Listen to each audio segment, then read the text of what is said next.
돈을 버는 다양한 방법, 재테크 기사와 돈 되는 정보로 투자의 기준을 제시해주는 재테크 노하우 머니쇼 시작합니다. 간밤 뉴욕 증시가 혼조세로 마감했죠. 네, 그렇습니다.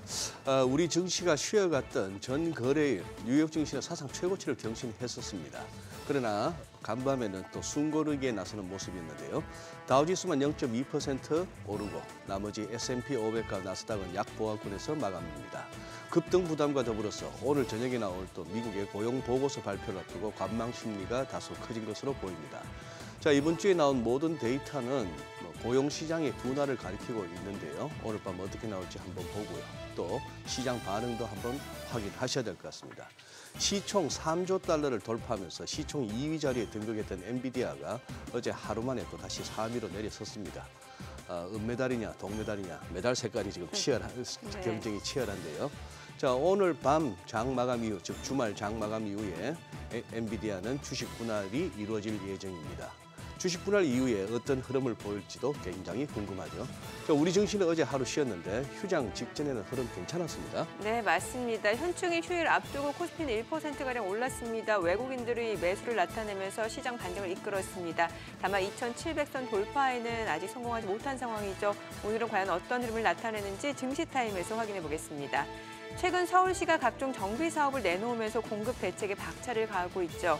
이번에 신속통합기획, 일명 신통기획 후보지 선정 기준을 강화하면서 속도전을 예고하고 있죠. 네, 개발 속도가 빨라지는 것은 환영하는 분위기입니다만 지역별로는 정책에 대한 호불호가 다소 엇갈리는 모습입니다. 기대와 우려가 엇갈리는 정비 사업 내용과 함께 한 주간의 부동산 소식, 하우머니에서 자세히 살펴보겠습니다. 네, 지금 보고 계신 머니쇼 유튜브에서도 라이브로 시청 가능하니까요. 많은 시청 부탁드립니다. 그럼 먼저 빠르게 돌아가는 글로벌 증시 상황부터 정리해 볼까요? 도지은 아나운서 소식 전해주시죠. 굿모닝 마켓입니다.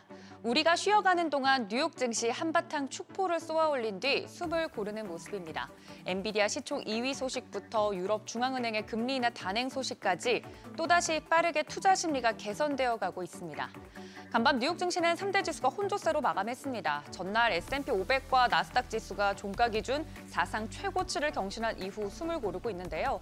다우 지수만 0.20% 올랐고 S&P가 0.02%, 나스닥이 0.09% 하락으로 마감했습니다.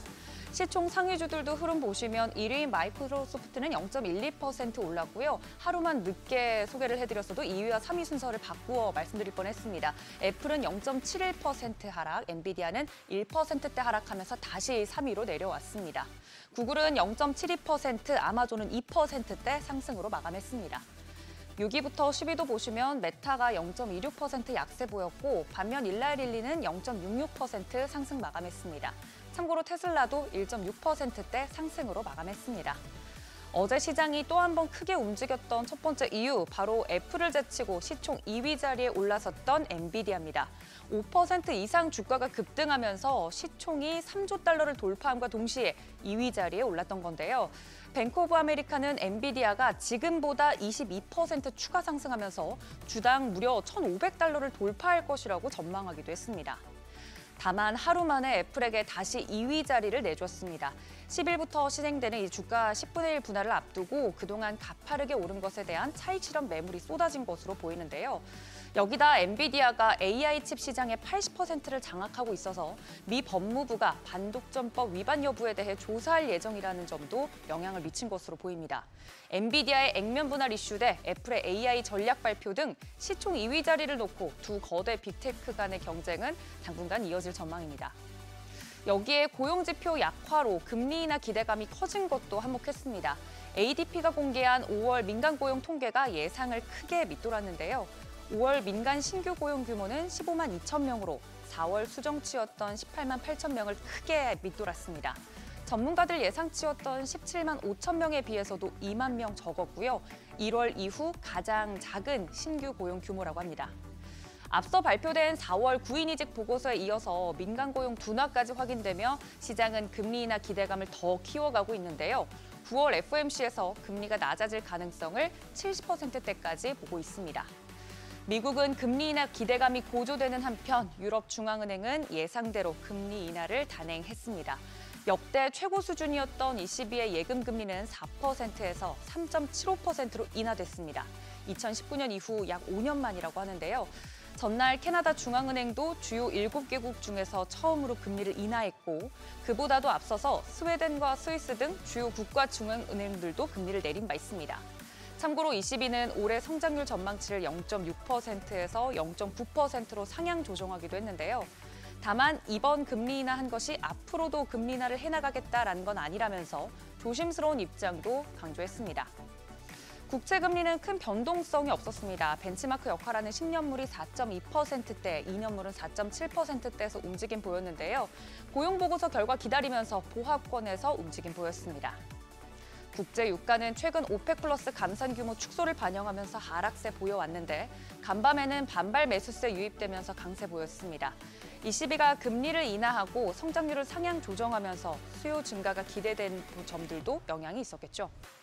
구인이직 보고서와 민간 고용 지표는 둔화 흐름 보였지만 신규 실업 수당 건수는 한 주 전보다 늘었다고 합니다. 내일 정부 공식 고용 보고서를 확인해 보면 더 명확하게 알 수 있을 텐데요. 과연 고용 보고서 결과가 시장이 바라는 나쁜 뉴스일진 끝까지 지켜보셔야겠습니다. 굿모닝 마켓이었습니다.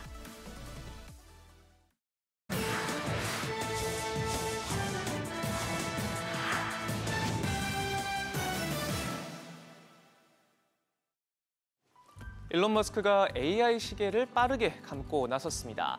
인공지능 스타트업 xAI 슈퍼컴퓨터를 수용할 시설을 미국 테네시주 멤피스에 건설하는 계획을 추진 중인데요.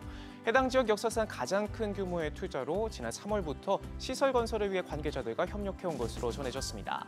앞서 머스크는 지난달 xAI 투자자 대상 발표에서 테슬라 기가팩토리에 빗댄 컴퓨트계 기가팩토리를 세우겠다는 계획을 언급하기도 했는데요. 내년 가을까지를 디데이로 잡고 있습니다. 인공지능 드라이브에 총력을 기울이는 모습인데요. 최근 당초 테슬라를 위해 주문한 엔비디아 AI 칩을 xAI로 우선 배정했다는 보도가 나오기도 했고 머스크는 엔비디아 칩 구매에 연간 우리 돈 5조 원가량이 투입될 것이라고 언급하기도 했습니다.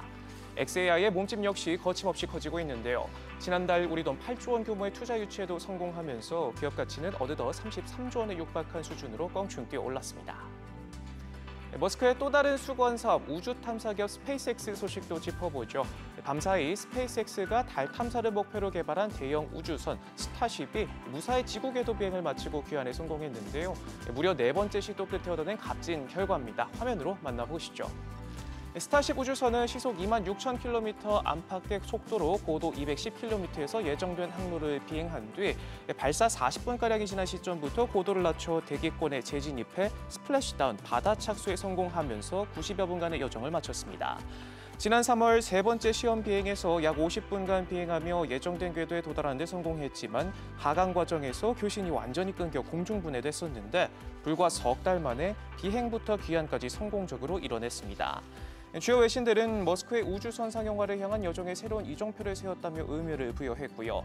함께 화성 프로젝트를 진행하고 있는 미 항공우주국 역시 아르테미스를 통해 인류를 달로 돌려보내는 화성으로 나아가는 데 한 걸음 더 가까워졌다며 축하를 보냈습니다. 우주 산업에서 독보적인 페이스를 보여주고 있는 스페이스X의 기업 가치는 2천억 달러, 우리 돈 270조 원을 돌파하면서 거침없이 몸집을 불리고 있습니다. 세계 최대 파운드리 업체 대만 TSMC가 생산기지 다변화에 나서고 있습니다. 계열사인 뱅가드와 네덜란드 대형 반도체 회사 NXP는 싱가포르에 학자법인을 세우고 우리 돈 11조 원을 투자해 반도체 웨이퍼 제조 공장을 건설한다고 발표했는데요. 올 하반기 첫 삽을 뜨고 2027년 제품 생산을 시작해 그로부터 2년 뒤 12인치 웨이퍼를 매달 5만 5천 장 생산하는 것을 목표로 하고 있습니다. 양사가 싱가포르로 눈을 돌린 건 중국과 대만 사이 긴장이 고조되면서 대만에 집중된 생산 기지를 넓히기 위한 것으로 풀이되는데요. 특히 싱가포르는 상대적으로 낮은 세율과 세계 최대 반도체 수요국인 중국과 지리적으로 가깝다는 장점 때문에 최근 잇따라 대규모 반도체 공장 투자를 유치하면서 레거시 반도체 제조 중심지로 떠오르고 있습니다. 미래 모빌리티 격전지로 떠오른 중국이 처음으로 도로 자율주행 3단계와 4단계 테스트를 승인했습니다. 총 9개 업체가 선정됐는데 명단은 비아디를 비롯해 니오 등 토종 기업들로 채워졌는데요. 외국 업체는 포함되지 않았습니다. 베이징과 상하이, 광저우와 선전 등 7개 도시에 정해진 도로에서 자율주행 기능을 시험해볼 수 있게 되는데 총 5단계로 나뉘는 자율주행에서 3단계는 방향과 속도 조절은 물론 모니터링까지 사람이 아닌 시스템이 제어하고 4단계는 더 나아가 비상시에도 시스템이 개입하는 수준입니다. 선두 BRD는 3단계 기술 테스트는 자율주행의 출발점이라면서 이번 승인이 기술 혁신을 앞당길 것이라며 환영했는데요. 반면 연내 중국에서 주행 보조 시스템 FSD를 선보이겠다며 고군분투하고 있는 테슬라는 명단에 이름을 올리지 못했는데 기술력도 현재 레벨 2 수준에 머물러 있는 만큼 상황이 더욱 아쉽게 됐습니다. 지금까지 글로벌 비즈였습니다. 어제 우리 시장은 현충일로 하루 쉬어갔습니다. 오늘장 열리기 전에 수요일장 먼저 복귀해보도록 하겠습니다. 전거래일에 우리 시장에 올랐던 것은 삼성전자 덕분이었죠. 한동안 HBM 품질 논란에 발목이 잡혔던 삼성전자 주가는 젠슨 왕의 한마디에 급반등했습니다. 젠슨 왕 CEO는 대만 컴퓨텍스에서 SK 하이닉스는 물론 삼성전자와 마이크론 모두 메모리 반도체를 공급할 것이라면서 삼성전자의 HBM 채택 가능성을 언급했습니다. 그러면서 최근 삼성전자의 HBM 제품 발열 문제로 품질 테스트를 통과하지 못한 소문에 대해 아직 어떤 테스트도 실패한 적이 없다면서 시장의 우려를 불식시켰습니다. 또한 AR 반도체 업체들의 경쟁이 치열해지면서 필수제인 HBM 수요도 폭발적으로 늘어날 것이라는 전망이 나오고 있는데 이런 호재들이 맞물리면서 시장에서는 삼성전자의 실적 개선은 시간 문제일 것이라고 보고 있습니다. 이런 기대감에 삼성전자 주가가 뛰어오르자 나머지 반도체 기업들도 동반 상승에 나섰습니다. PSK홀딩스가 15% 넘게 올랐고요. KC텍이 7%대 상승했습니다. 이외에 DI와 한미반도체가 각각 6.73%, 4.85% 뛰었고요. 삼성전자는 3% 가까이 상승했습니다. 한동안 내리막길을 걷던 2차 전지주도 오랜만에 연일 강세를 보이고 있습니다. 최근 낙폭과대로 인해 저가 매수세가 유입된 데다 미국에서 금리 인하 기대감이 지속적으로 높아지면서 성장주인 2차 전지의 투자 심리가 높아진 것으로 풀이됩니다. 또한 올해 들어 전 세계 전기차 배터리 사용량이 지난해보다 늘고 있다는 점도 투자 심리를 끌어올렸습니다. SNE 리서치에 따르면 올해 1월부터 4월까지 세계 80개국 전기차에 탑재된 배터리 사용량은 전년 동기 대비 약 22% 늘어난 것으로 나타났습니다. 아울러 장기적으로도 2차 전지주가 하반기에는 반등을 보일 것이라는 분석도 나왔는데 한화증권은 보고서를 통해 이제는 큰 폭의 실적 추정치 하향 조정은 제한적일 것이라고 언급했습니다. 이 같은 소식들의 2차 전지주가 본격적인 반등을 보일 것이라는 기대감이 커졌습니다. 에코프로 머티가 13.96%, 에코앤드림이 9.9% 올랐고요.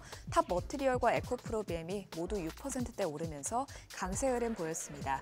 그 밖에 LG 에너지 솔루션도 4.46%로 큰 폭으로 뛰었습니다. 배터리 사용량 증가 소식과 함께 국내 연구진이 차세대 리튬 2차 전지 소재 개발에 성공했다는 소식이 나오자 리튬주도 상승했습니다. 통상 리튬 2차 전지의 가장 이상적인 음극재로 리튬 금속이 꼽히는데 그동안 리튬 금속은 양극에서 음극으로 리튬 이온이 이동할 때 리튬 이온이 전지 표면에 쌓이는 문제가 있었습니다. 이 현상이 계속되면 전지의 성능을 떨어뜨리거나 심할 경우 폭발의 위험이 있는데요. 이를 해결할 수 있는 새로운 2차 전지 음극 복합 소재가 개발된 것입니다. 개발된 소재를 적용하면 전지 수명이 약 3배 이상 늘어날 것으로 보이는데요. 이에 따라 앞으로 차세대 2차 전지 개발에 속도가 붙을 것으로 기대되고 있습니다. 수요일장 마감 상황 살펴보면 리튬 포어스가 7.32%, 포스코 퓨처엠이 5.15% 오름세 나타냈고요. 하이드로 리튬, 금양과 첨보 모두 4%대 상승세를 기록했습니다. 최근 한국은 영일만 앞바다에 대규모 석유와 가스가 매장돼 있을 수도 있다는 이슈에 연일 관련주들이 들썩이고 있죠. 이번에는 강관업체주와 시멘트주도 관련주에 합류하면서 급등세를 보였는데요. 석유와 가스 탐사 시추 시 시추공을 보호하기 위해 외곽에 강관을 설치하는 케이싱 작업과 암석과 파이프를 붙여주는 시멘팅 작업이 진행될 것이라는 소식이 전해지면서 관련주들의 매수세가 크게 몰렸습니다. 이런 가운데 포항 영일만 앞바다에 석유와 가스가 매장돼 있을 가능성이 높다고 분석한 미국 기업 액트지오사의 빅토르 아브레우 대표가 한국에 입국했다는 소식도 나왔죠. 이번 방한의 이유에 대해 그는 석유 및 가스 매장 가능성이 한국에 매우 중요한 프로젝트라면서 이와 관련해서 더 명확한 답을 하기 위해 왔다고 밝혔는데요. 그러면서 영일만 관련주들의 또 한 번 투자 심리가 살아났습니다. 먼저 강관주 살펴보면 넥스틸과 동양철관이 모두 상한가에 거래됐고 휴스틸은 20% 가까이 뛰었습니다. 이어서 시멘트 관련주로 고려시멘트가 상한가에 거래됐고 삼표시멘트가 17.5%로 상승 마감했습니다. 지금까지 수요일장 이슈 체크해봤습니다.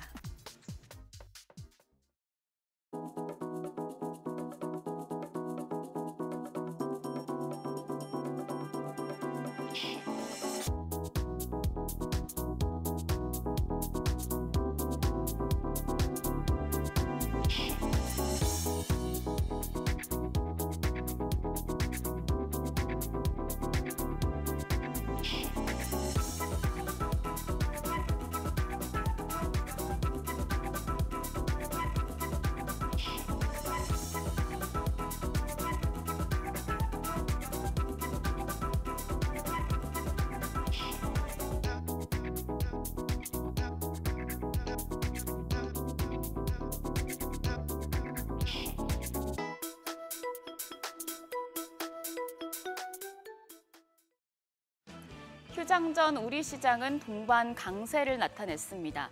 미국에선 엔비디아가 애플을 제치고 시가총액 2위 기업까지 오르며 무서운 질주를 보여주고 있는데요. 우리 시장도 엔비디아 효과를 톡톡히 본 날이었습니다. 인덱스 차원의 대표주자인 삼성전자가 급등하면서 시장의 상승을 이끌었는데 사실상 젠슨황 발언의 영향을 받은 젠슨황 장세였다라는 평가가 나옵니다.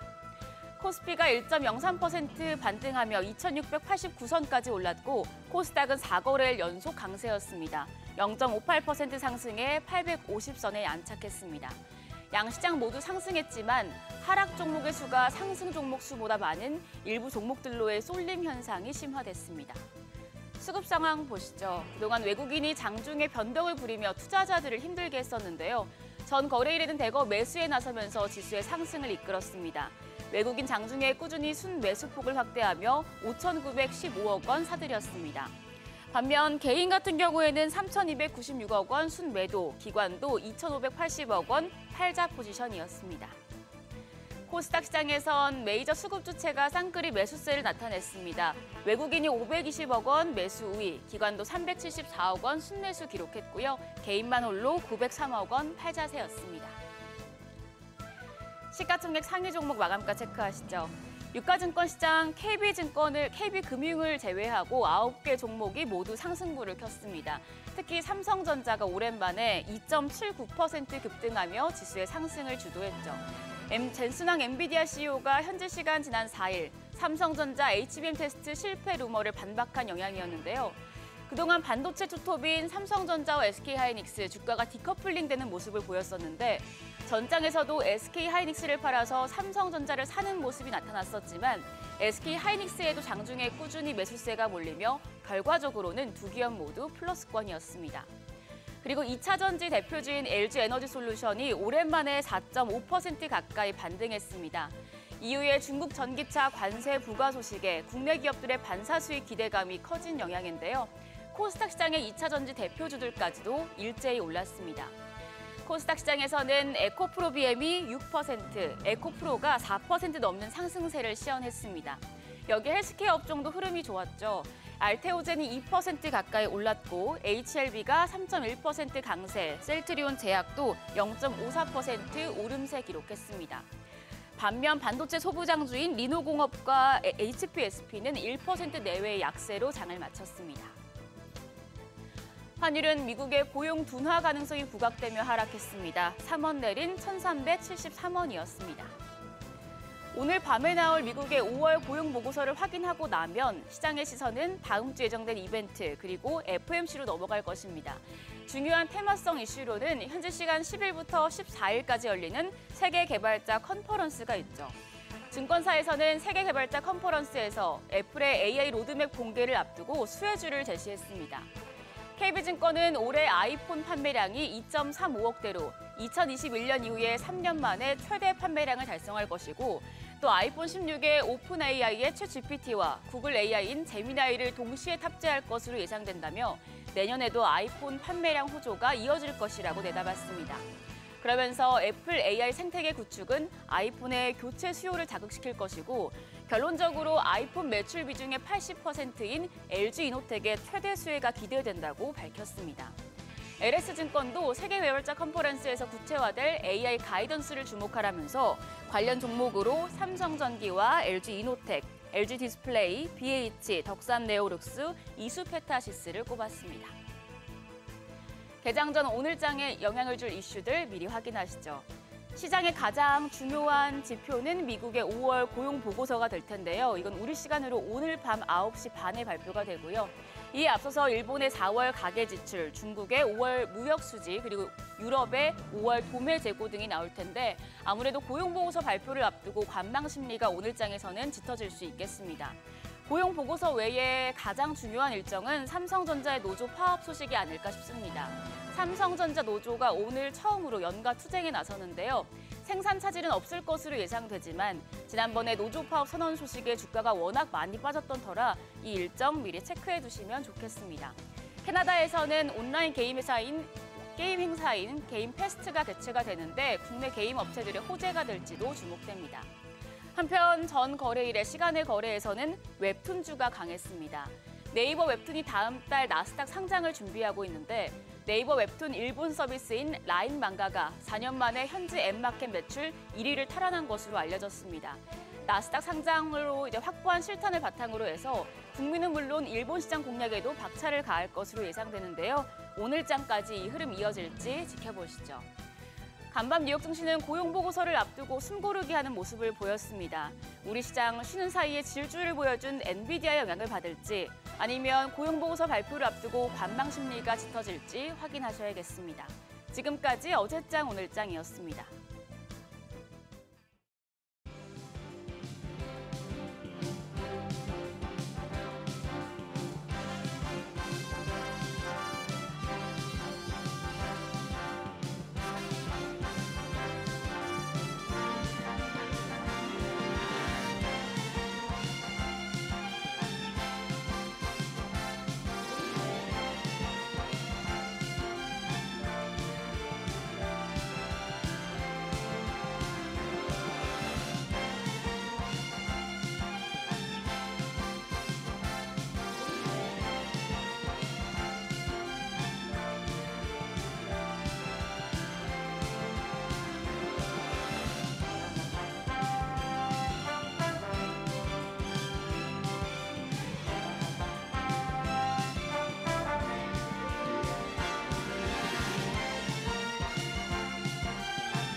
네, 현재 시각 8시 23분 지나갑니다. 지금 보고 계신 머니슈 유튜브에서 라이브로도 시청 가능하니까요. 많은 시청 부탁드립니다. 그리고 다양한 정보 원하시는 분들은 카카오톡 채널에서 크존 검색하시거나 재테크존 앱 다운로드 받으시면 다양한 정보 확인해 보실 수 있으니까요. 참고해 보시기 바랍니다. 자, 어제 국내 증시는 이제 현충일 휴장이었고 네. 그 사이 뉴욕 증시는 S&P 500도 그렇고 나스닥도 그렇고 날아가다가 좀 숨고르게 하는 모습이었는데 엔비디아 시총 2위까지 올라섰다가 좀 떨어졌다고는 합니다만 그동안 또 오른 거 비하면 또 쉬어갈 때도 됐고요. 예. 예. 엔비디아는 이제 진짜 대단합니다. 지금 엔비디아 관련한 토론방에 가보면은 네. 그냥 그거예요. 그냥 지금 현재 엔비디아가 얼마입니까? 이게 1,200불을 올라선 상황이잖아요. 그렇죠. 이게 이제 10대 1로 분할하면 120불 근방이 되겠는데 액면 분할 이후에 200불, 300불 가자 이런 소리가 막 나옵니다. 그 엔비디아 관련한 토론방에 보면 액면 분할하면 이제 120불 정도인데. 120불 정도 되는데 200불, 300불 가자 하는데 그냥 엔비디아니까 그거 말고는 없어요. 근거는 실적 앞으로 좋을 거니까요. 이런 얘기인데 주식이 그렇게만 간다면야.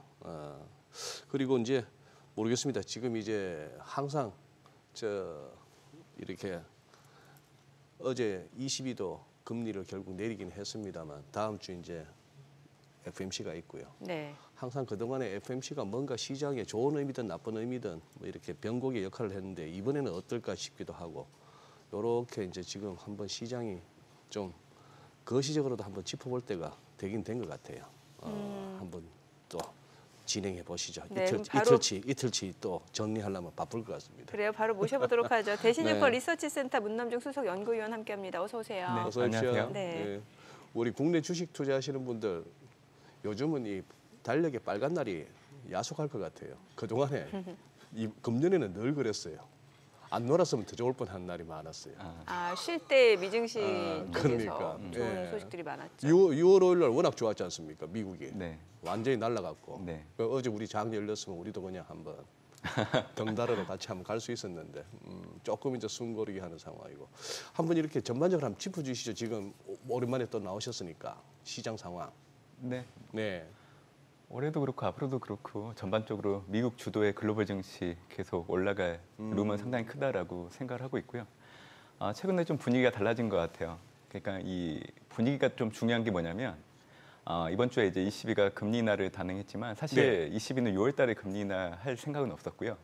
사실은 이제 4월 달에 금리 인하를 할 생각이 있었는데 그때 당시 이제 미국 연준의 금리 인하 시점이 9월 달로 후퇴될 수 있다는 분위기였기 때문에 약간 눈치 보면서 하지 못했던 상황이죠. 근데 지금 같은 경우에는 또 반대로 미국의 경제 지표가 대부분 예상치를 하회하는 둔화되는 흐름들을 좀 보이고 있고 특히 고용 관련된 지표들이 노동시장의 냉각이라는 단어가 나올 정도로 부정적으로 바라보는 해석이 있다 보니까 결국 시점으로 놓고 봤을 때 6월 FOMC를 앞두고 시장은 9월 달에 금리 인하할 수 있다고 생각을 하고 있지만 그에 앞서서 좀 금리 인하할 여지도 있지 않을까라는 확률을 좀 높일 여지는 있기 때문에 그러면은 7월을 말씀하시는 거예요?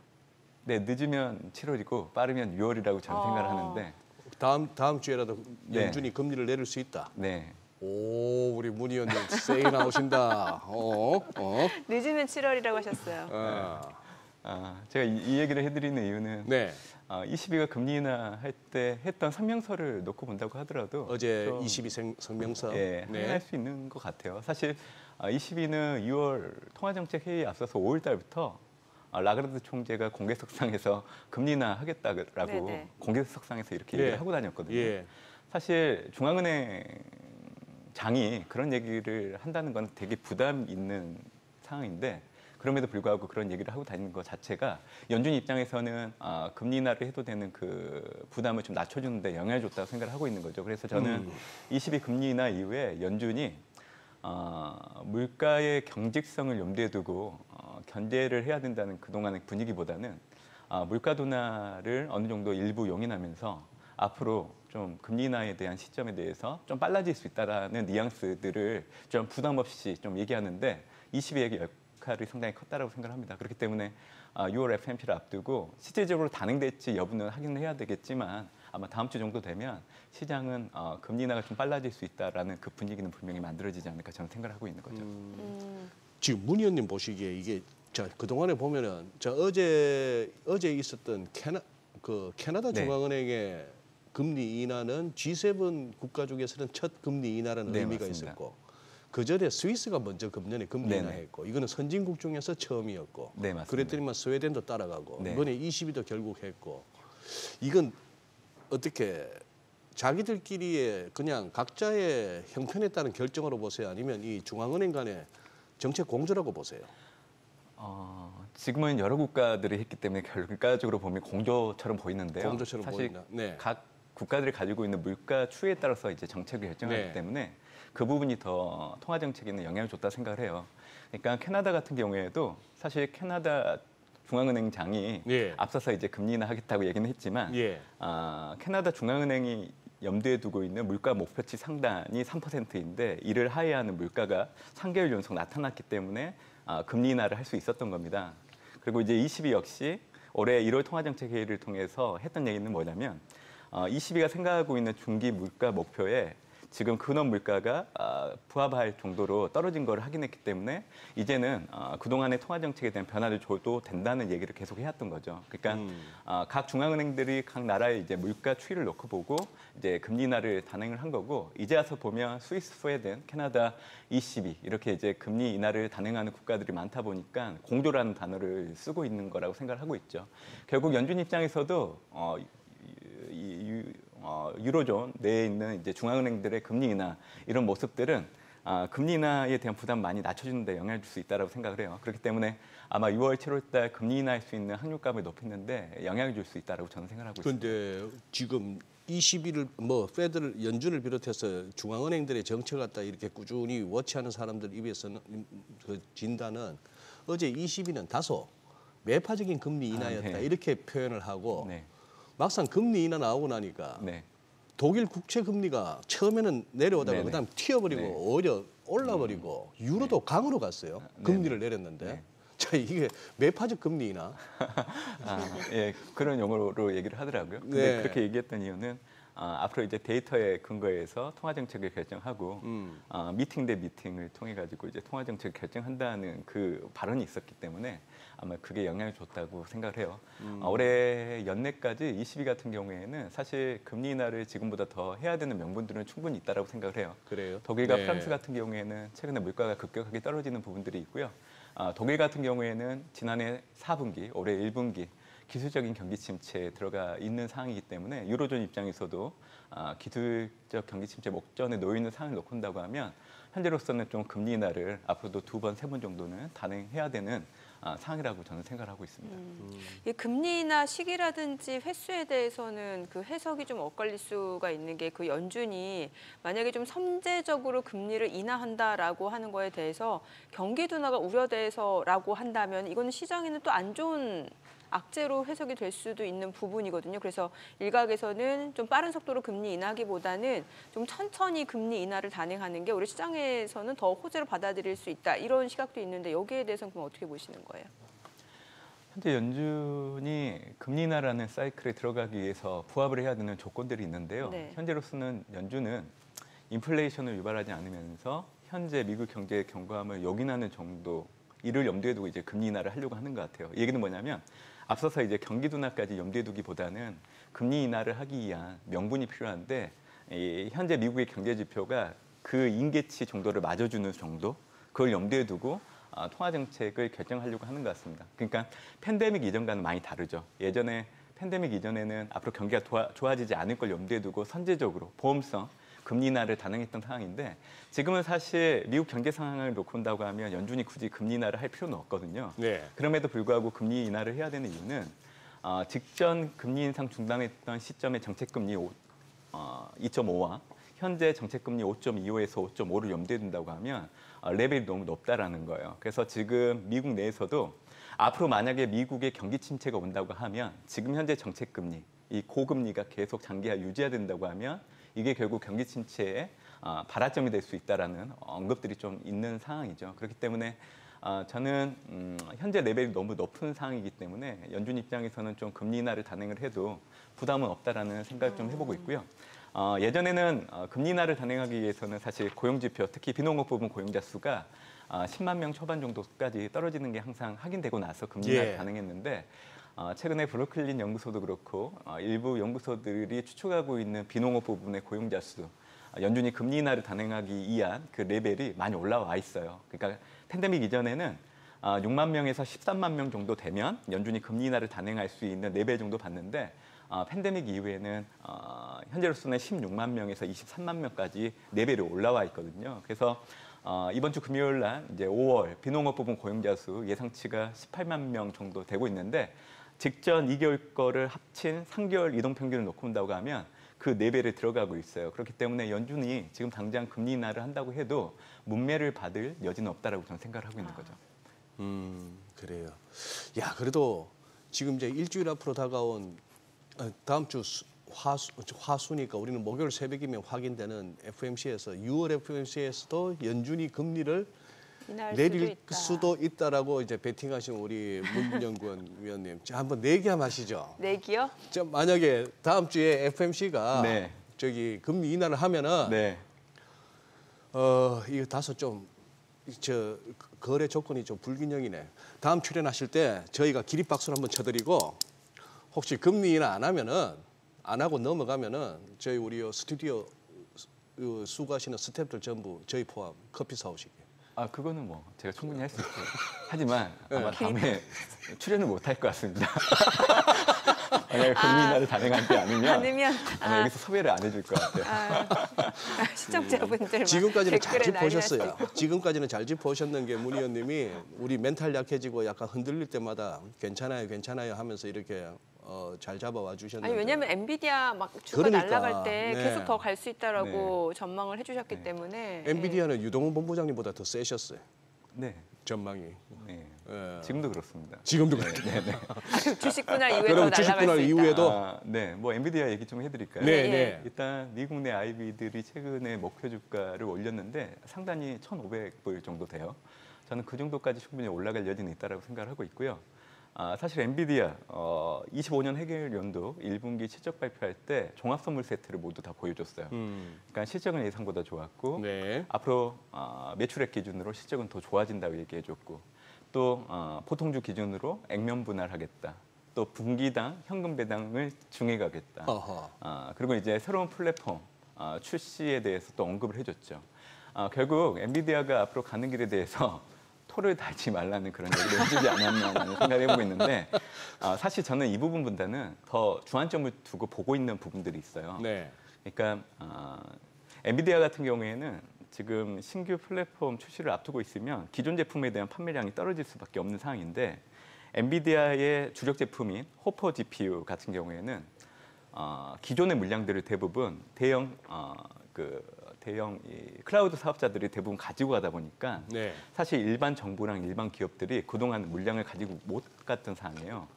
근데 최근에는 신규 플랫폼 출시를 앞두고 있기 때문에 대형 클라우드 사업자들 물량들이 좀 줄어들면서 그 물량들을 지금 일반 정부와 기업들이 가지고 가고 있기 때문에 오히려 기존 제품에 대한 매출이 늘어나고 있는 부분들이 되게 특이한 점이고요.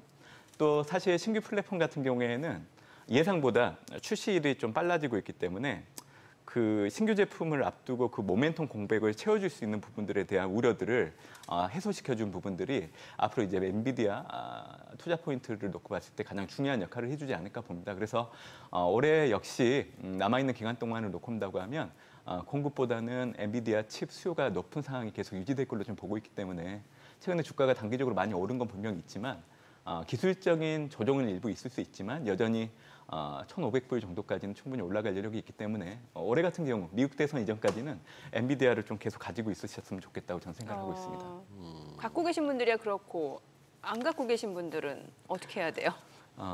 앞으로 좀 큰 가격 조정은 없을 거라고 생각을 해요. 다만 그래요? 기술적으로 급등을 하게 되면 숨고르기 구간은 분명히 나올 수 있거든요. 그때를 염두에 두고 좀 사 놓으신다고 하면 아무래도 사놓은 금액보다는 좀 올라갈 여지는 있을 것 같아요. 물론 이제 기대할 수 있는 목표 수익률은 좀 낮춰야 되는 부분들은 있지만 그래도 이제 다른 사람들이 엔비디아를 갖고 있을 때 내가 가지고 있지 않을 때 겪을 수 있는 그런 소외에서는 좀 벗어날 수 있는 기회들은 충분히 있다라고 생각을 하고 있습니다. 그렇게 되면 지금 시가총액 순위로 뭐 애플 제치고 2위로 갔다가 간밤에 주가 좀 떨어지니까 다시 3위로 내려앉았는데 충분히 뭐 마이크로소프트도 넘볼 수 있는 상황이 되는 거예요? 지금 분위기로서는 충분히 일시적으로 시총 1위를 탈환했다가 잠시 내려올 수는 있지만 마이크로소프트가 지금 상대적으로 엔비디아보다는 주가 모멘텀이 좀 떨어지고 있는 네네. 상황이고요. 마이크로소프트가 지금의 현재 이치를 계속 유지하려고 하면 엔비디아랑 동일하게 새로운 플랫폼 관련된 부분들에 대한 언급들이 좀 있어야 되지 않을까라는 생각을 좀 해보고 있습니다. 그래요. 예. 지금 뭐 소위 말하는 뭐 밸류에이션 측면에서 과열 조짐은 없고요, 아직. 사실 뭐 엔비디아를 비롯한 매그니피센트 7의 네. 12개월 PR 같은 예. 지표를 가지고 좀 얘기를 해드리면요. 나스닥 100 지수 기준으로는 지금 현재 30배 전후고요. 나스닥이. 예, 매그니피센트 7 종목들은 60배 전후로 움직이고 있는 상황이에요. 네. 근데 이제 버블이라고 하면 우리가 2000년도 닷컴 버블과 비교를 해보는 게 훨씬 더 네. 이해하기 쉬우실 것 같은데요. 네. 그때 당시 나스닥 100 지수의 12개월 확정 PER은 60배였고요. 그리고 그때 당시 주도했던 기업은 시스코라는 기업이었는데 그 기업을 주도로 해당되는 기업들의 PER은 200배 정도 됐습니다. 200배. 단순하게 보면 닷컴 버블 때 지수가 60 그리고 주도 기업들이 200배 그리고 지금 현재 지수가 30배 그리고 매그니피센트 7 종목들이 60배 정도 있기 때문에 사실 버블이라고 얘기하기는 어려운 부분들이 있는 것 같고요. 그때 당시에는 사실 무분별한 투자가 많이 이루어졌어요. 그러니까 인터넷 관련된 사업을 하지 않음에도 불구하고 투자가 이루어졌고 투자에 대한 해소가 많이 늦어진 부분들이 있는데 지금의 AI 붐 투자는 여러분들이 익히 알고 계시는 빅테크가 주도를 하고 있는데 대부분의 기업들이 실적이 양호하고 재무 구조가 튼튼합니다. 이런 기업들이 투자를 하고 있고 일부 기업들은 반도체, 클라우드 부분에서 수익을 해소하고 있는 상황인 걸 놓고 온다고 하면 단순하게 닷컴 버블과 지금 상황을 좀 비교하기에는 어려운 부분이 있다고 저는 생각하고 있습니다. 네. 그래요. 지금 뭔가 금리 인하 기대감이 좀 더해지면서 미국 10년물 국채 금리가 한 4.2% 정도까지 떨어진 상황인데 그럼 앞으로 국채 수익률 흐름은 어떻게 예상하시나요? 사실 지난해 10월 달 미국채 10년물 금리가 4.99까지 갔다가 떨어지기 시작을 했고요. 올해 1분기 같은 경우에는 제가 이제 항상 말씀드리는 게 있는데 금리 인상기 때 물가가 떨어지는 속도, 금리 인상을 중단하고 나서의 물가가 떨어지는 속도는 분명히 차이가 있는데 올해 1분기 같은 경우에는 물가가 많이 떨어졌던 기존의 잣대를 두고 올해 발표되는 물가 지표를 해석하다 보니까 사실 시장의 기대를 만족시켜주지 못하다 보니까 미국채 10년물 금리가 일시적으로 올라간 거거든요. 그래서 저는 올해 1분기 4월 달 전후 형성된 미국채 10년물 금리는 왜곡된 부분들이 분명히 있다라고 생각을 해요. 그래서 실질적인 미국채 10년물 금리의 고점을 보신다고 하면 작년이 아니라 재작년 10월 달에 형성된 4.23 정도 보시면 돼요. 그래서 4.2를 하회하는 미국채 10년물 금리가 정상적인 가격을 반영해서 움직이는 거기 때문에 아마 6월 FMC가 끝나고 7월 FMC가 다가올수록 미국채 10년물 금리는 3.8 정도까지 충분히 내려갈 여지는 있다라고 생각을 하고요. 그렇게 보는 이유는 결국 미국채 10년물 금리에 가장 큰 영향을 주는 변수는 물가입니다. 근데 연준도 그렇고 주요 IB들이 바라보는 올해 분기별 물가 하락폭을 놓고 본다고 하면 연준 같은 경우에는 내후년에 이제 연준의 물가 목표치 2%에 도달한다고 얘기를 하고 있지만 제가 보기에는 3, 6, 9, 12월 매번 발표되는 수정경제 전망을 통해서 하향 조정될 거로 좀 전망을 하고 있고요. 주요 IB 같은 경우에도 올해 연말을 놓고 봤을 때 미국채 10년물 금리를 3.89 정도, 그러니까 지금보다는 내려가는 걸로 좀 보고 있기 때문에 그래서 이런 흐름이라고 놓고 온다고 하면 미국채 10년물 금리는 매번 도래하는 FMC가 올 때마다 좀 떨어지는 모습을 보이지 않을까 저는 생각을 하고 있습니다. 그래요. 뭐 미국은 그러면 걱정 안 하겠습니다. 우리는 그러면 이제 조정 끝, 상승 시작 이렇게 봐도 될까요? 한국 코스피 지수의 하단은 상당히 많이 견조해졌다고 생각하고 있고요. 하단은 견조해졌다. 네, 그렇게 보는 이유는 두 가지인데 지난해 10월 이후 디램 반도체 현물 가격이 상승하기 시작을 했고 올해 들어서 이제 우리나라 전체 수출 증가율, 중국향 수출 증가율, 반도체향 수출 증가율이 모두 플러스로 바뀌면서 사실 우리나라 증시 하단이 많이 굳건해졌다라고 생각을 합니다. 좀 앞으로 모멘텀을 받을 수 있는 부분들은 다시금 이제 엔비디아 관련된 얘기를 좀 드려야 될 것 같은데 삼성전자 분명히 엔비디아향 HBM3 12단 컬 테스트가 진행되고 있고요. 아마 늦어도 3분기 안에 발표가 될 걸로 좀 보고 있기 때문에 아마 이런 부분들이 젠슨항 CEO가 언급을 해줬기 때문에 아마 주가가 삼성전자에서 반영을 한다고 하면 우리나라 코스피 지수는 상방 압력이 좀 더 높을 여지가 있지 않을까 저는 생각을 해보고 있습니다. 지금 젠슨황의 그 엔비디아 CEO의 그 삼성전자 관련한 언급이 콜 테스트 통과했다를 갖다가 컨펌한 건 아니죠? 테스트 중입니다. 테스트 중이다. 네. 이제 시장에서는 관련 문제로 인해서 딜레이되고 있다라는 우려가 있었기 때문에 그동안 삼성전자 주가가 하락하고 있었는데요. 엔비디아 입장에서는 지금 현재 HBM을 공급받을 수 있는 업체가 SK 하이닉스, 삼성전자, 마이크론 세 업체이기 때문에 납품받는 입장에서는 사실 공급처가 다변화되는 게 안정적으로 제품을 확보할 수 있는 장점이 있기 때문에 엔비디아 입장에서도 삼성전자의 컬 테스트를 좀 빨리 진행하고 싶은 부분들은 있다라고 생각합니다. 그렇기 때문에 이제 삼성전자의 주가가 하반기 정도 되면 SK 하이닉스가 좀 다른 모습을 좀 보일 걸로 좀 보고 있고요. 지금은 SK 하이닉스가 HBM의 확고한 입지로 인해서 2025년도까지는 삼성전자보다는 좀 좋게 보이는 부분들은 있지만 삼성전자가 컬 테스트만 통과하게 된다고 하면 월 생산 캐파가 SK 하이닉스보다 더 빠르기 때문에 올해 연말 정도 되면 SK 하이닉스보다 HBM을 생산하는 능력이 더 커질 여지가 있습니다. 이 얘기는 결국 삼성전자 주가가 하반기 때는 SK 하이닉스보다는 더 높아질 여지는 있다라고 그렇게 좀 봐도 되는 부분이라 생각을 하고 있습니다. 오늘 호가 보니까 SK 하이닉스는 지금 이제 한 19만 9,500원, 삼성전자 7만 9,700원인데 그럼 삼성전자는 올해 하반기 어느 정도까지 예상하시는 거예요?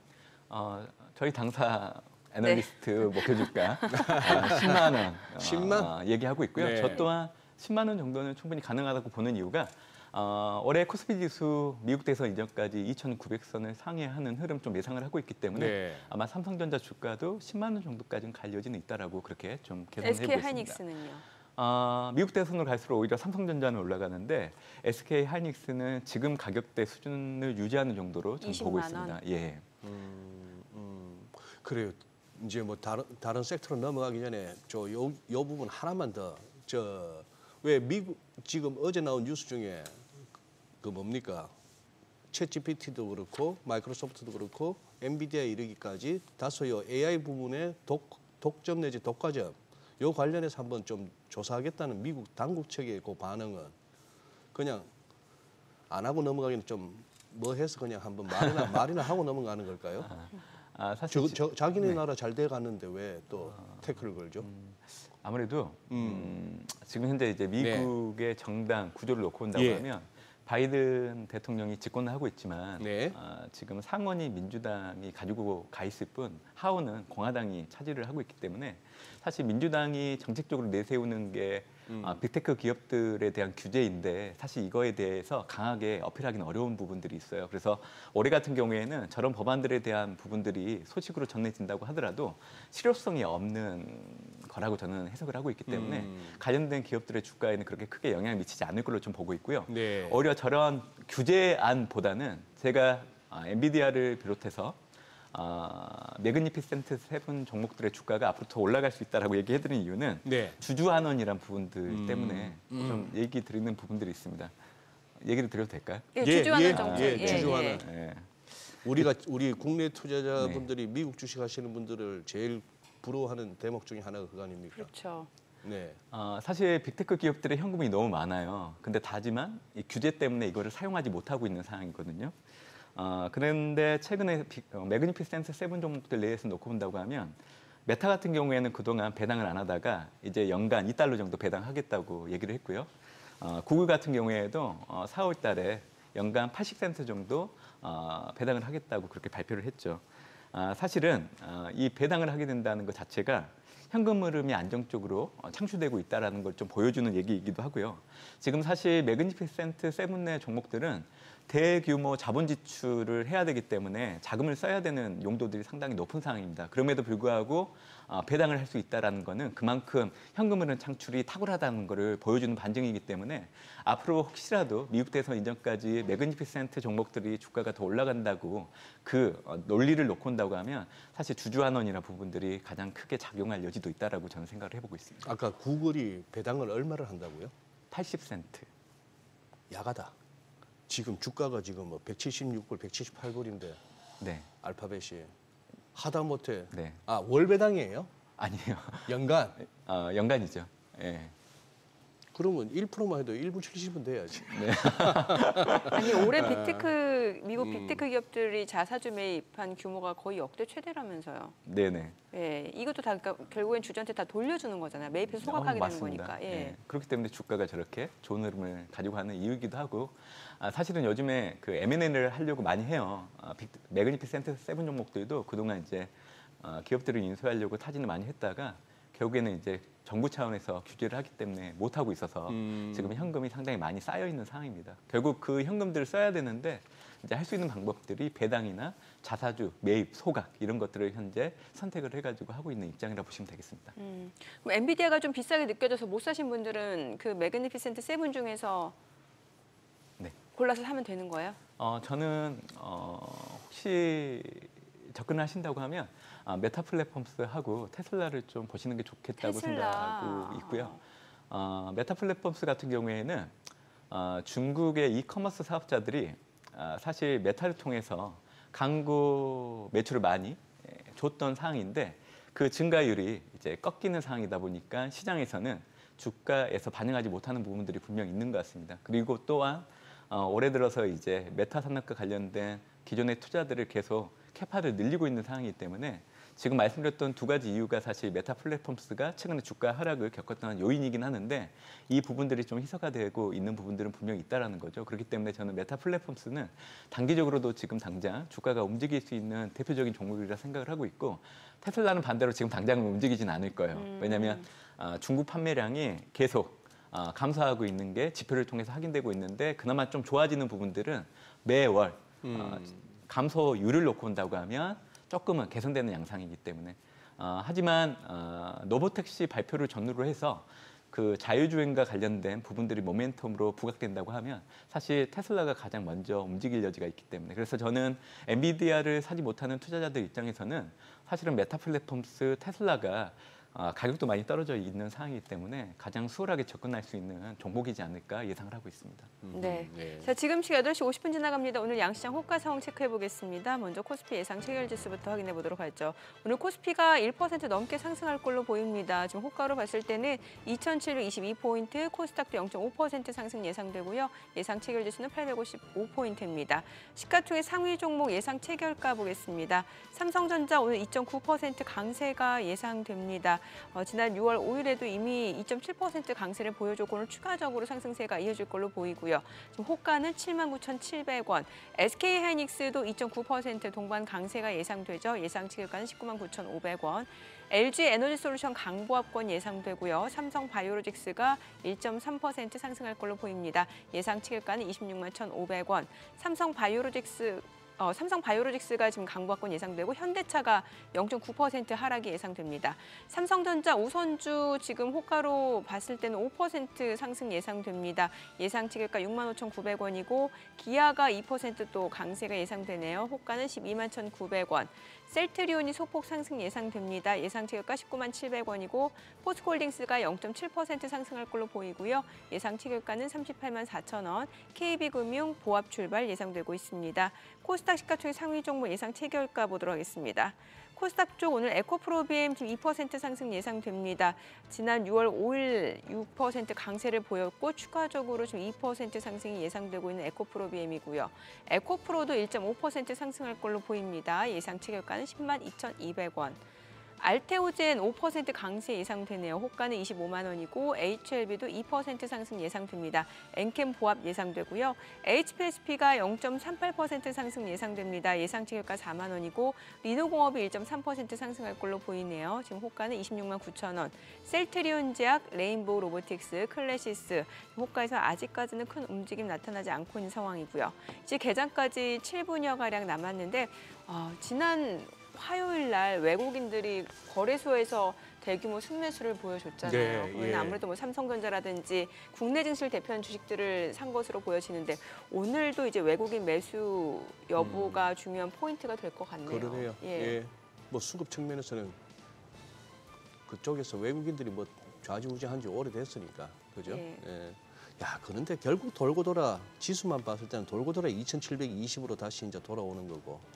우리 코스닥은 계속 막히던 870이나 75를 갖다가 빨리 이제 또 도달하는 게 이제 목표인 것 같은데 오늘 어쨌거나 개장 초에 다들 바쁘실 것 같아요.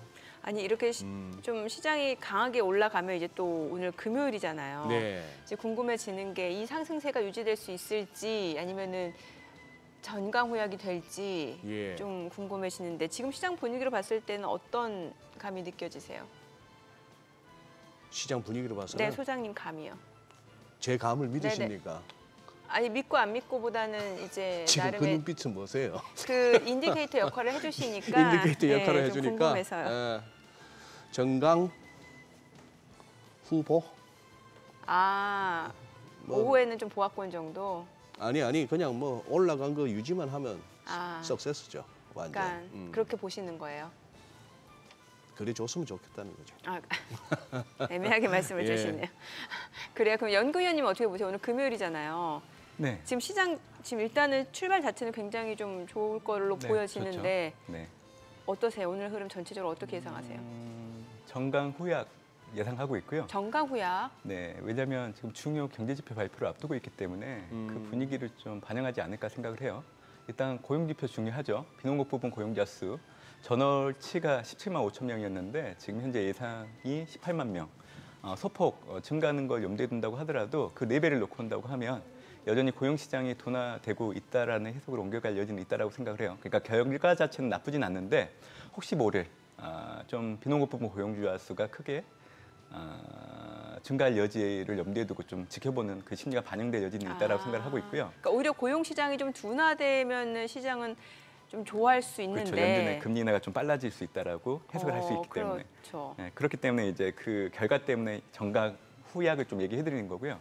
다음 주에도 사실 13일 날 한국 시각으로 근데 이제 6월 FMC 이전에 발표되는 미국의 5월 소비자 물가 되게 중요한데요. 지금 현재 예상치가 헤드라인이 3.4 그리고 이제 근원 같은 경우가 3.5 정도 돼요. 그러니까 헤드라인은 동일하고요. 전월과 비교했을 때 근원은 소폭 떨어지는 걸 염두에 두고 있는데 이 정도 결과치만 나온다고 하더라도 충분히 시장에서는 연준의 금리 인하 시점이 조금 당겨질 수 있다라는 해석으로 옮겨갈 여지는 있기 때문에 아마 다음 주 같은 경우에는 주초부터 좀 증시가 좋을 여지가 있을 걸로 좀 보고 있어서 오히려 오늘 장 후반에 좀 밀리면 좀 사들이는 전략도 좀 좋지 않을까 저는 개인적으로 생각을 해보고 있습니다. 네. 그래요. 뷰를 정확하게 말씀을 주시네요. NDF 시장에서 환율이 많이 급락했는데 한 8원 정도 하락 전일 대비 이런 상황입니다. 지금 요 달러도 어떻게 보면 지금 레벨이 아주 크리티컬한 데 와 있는데요. FMC 전후해서 한번 달러의 근본적인 어떤 추세가 나올까요? 사실 달러는 네. 올해 들어서 4월 이후로 달러보다는 이제 엔화가 강세로 전환되면서 네. 그 부분을 좀 주목을 해야 될 것 같고요. 그래서 이제 상대적인 통화인 달러가 생각보다 움직임이 좀 제한되는 흐름이 나타나고 있는 것 같아요. 물론 이제 경제지표 결과에 따라서 움직임이 좀 달라질 수는 있지만 제가 말씀드리고 있는 경제지표 결과를 놓고 본다고 하면 달러는 상방 압력보다는 하방 압력이 좀 높아질 여지가 있기 때문에 아마 다음 주 6월 FMC 전후 좀 지금보다는 레벨이 좀 다소 내려갈 여지는 있다라고 생각합니다. 이 얘기는 결국 외국인들 입장에서 최근에 이제 매도했던 부분에 대해서 이제 다시 매수로 전환될 수 있는 또 한 가지 요인으로 작용할 여지도 있다라고 보고 있기 때문에 앞으로 추세적으로 놓고 온다고 하면 달러는 약세, 원달러 환율을 강세로 염두에 두고 투자자분들이 좀 환율에 대한 전략을 세워가는 게 맞지 않을까 저는 생각을 해보고 있습니다. 사실 문남중 연구위원님은 이제 뭐 매크로 쪽이라든지 이쪽 전문이시긴 한데 그 국내 증시 쪽에서 최근에 이슈가 됐던 게 그 영일만 앞바다 있죠. 네. 이거 뭐 뉴스로 많이 접하셨을 거 아닙니까? 네. 그러니까 여쭤봐도 되죠? 네, 뭐 여쭈는 봐도 되는데 네. 잡혀가는 건 아니겠죠? 아니 뭐 투자의 뷰는 얼마든지 자유롭게 말씀하실 네. 수 있으니까요. 이게 최근에 보면은 국내 증시에서는 스틸 파이프라든지 중소형 관광주 이런 거 움직이고 석유가스 관련주도 움직이거든요. 네. 어떻게 봐야 돼? 뭐 테마긴 합니다만. 예. 일단 정부, 특히 대통령이 설명을 냈기 때문에 좌지우지할 수 없는 요인이긴 하다라고 생각을 합니다. 하지만 최근 들어서 이제 이게 과연 사실인지 여부에 대한 논란들이 불거지고 있기 때문에 관련된 주가들은 좀 흔들릴 여지는 있다라고 생각을 해요. 뭐 주가 얘기는 뭐 추후에 얘기를 좀 드리려고 하는 거고 일단 제가 보기에는 좀 의구심이 좀 많이 드는 부분들은 분명히 있는 것 같아요. 물론 이제 과거 1990년도에 울산 앞바다에서 천연가스가 발견되고 나서 이제 2004년부터 2021년도까지 이제 생산을 했던 과거 이력이 있긴 있는데 지금 140억 달러 정도 추정되는 양을 놓고 이를 물리 탐사를 하고 시추공을 뚫기에는 비용이 너무 크게 되지 않을까라는 생각을 해보고 있습니다. 지금 추정되는 매장량이 140억 배럴. 네, 이게 실제 매장됐는지 여부를 확인하려고 하면 최소 5개의 시추공을 뚫어야 되는데 개당 1,000억 원 정도 소요되기 때문에 5천억 원 정도를 부담을 해야 되는 거죠. 근데 이제 중요한 거는 지금 언급되고 있는 포항 영일만 이 동해 심해가스 관련된 탐사를 했던 이 호주 최대 석유 개발회사 우드사이드가 사실은 이제 탐사하는 과정에서 철수를 했다는 부분들이 있다라고 하면 불확실성이 상당히 큰 부분들은 있는 것 같습니다.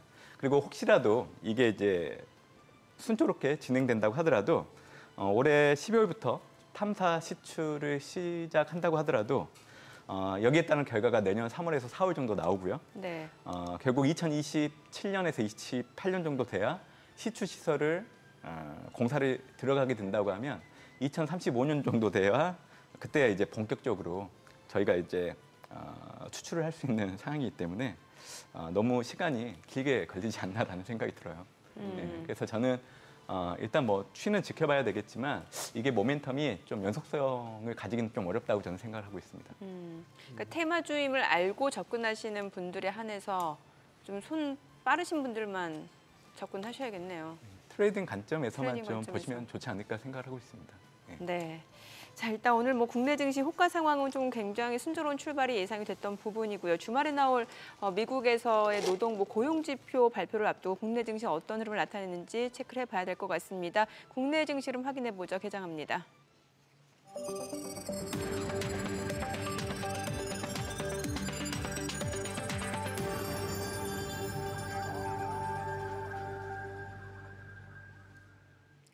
네, 6월 7일 금요일 국내 증시 개장했습니다. 간밤 뉴욕 증시 혼조세로 마무리가 됐습니다만 국내 증시가 쉬어가는 동안 S&P 500, 나스닥 또다시 최고치를 경신하는 모습이었고 엔비디아 주가는 계속해서 강세를 보여줬습니다.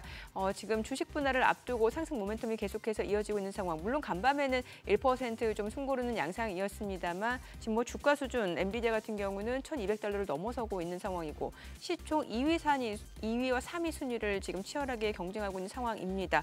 오늘 국내 증시 쪽도 이제 반도체 섹터를 중심으로 좀 매수세가 유입되는 분위기인데 먼저 출발 지수부터 좀 확인을 해보도록 하겠습니다.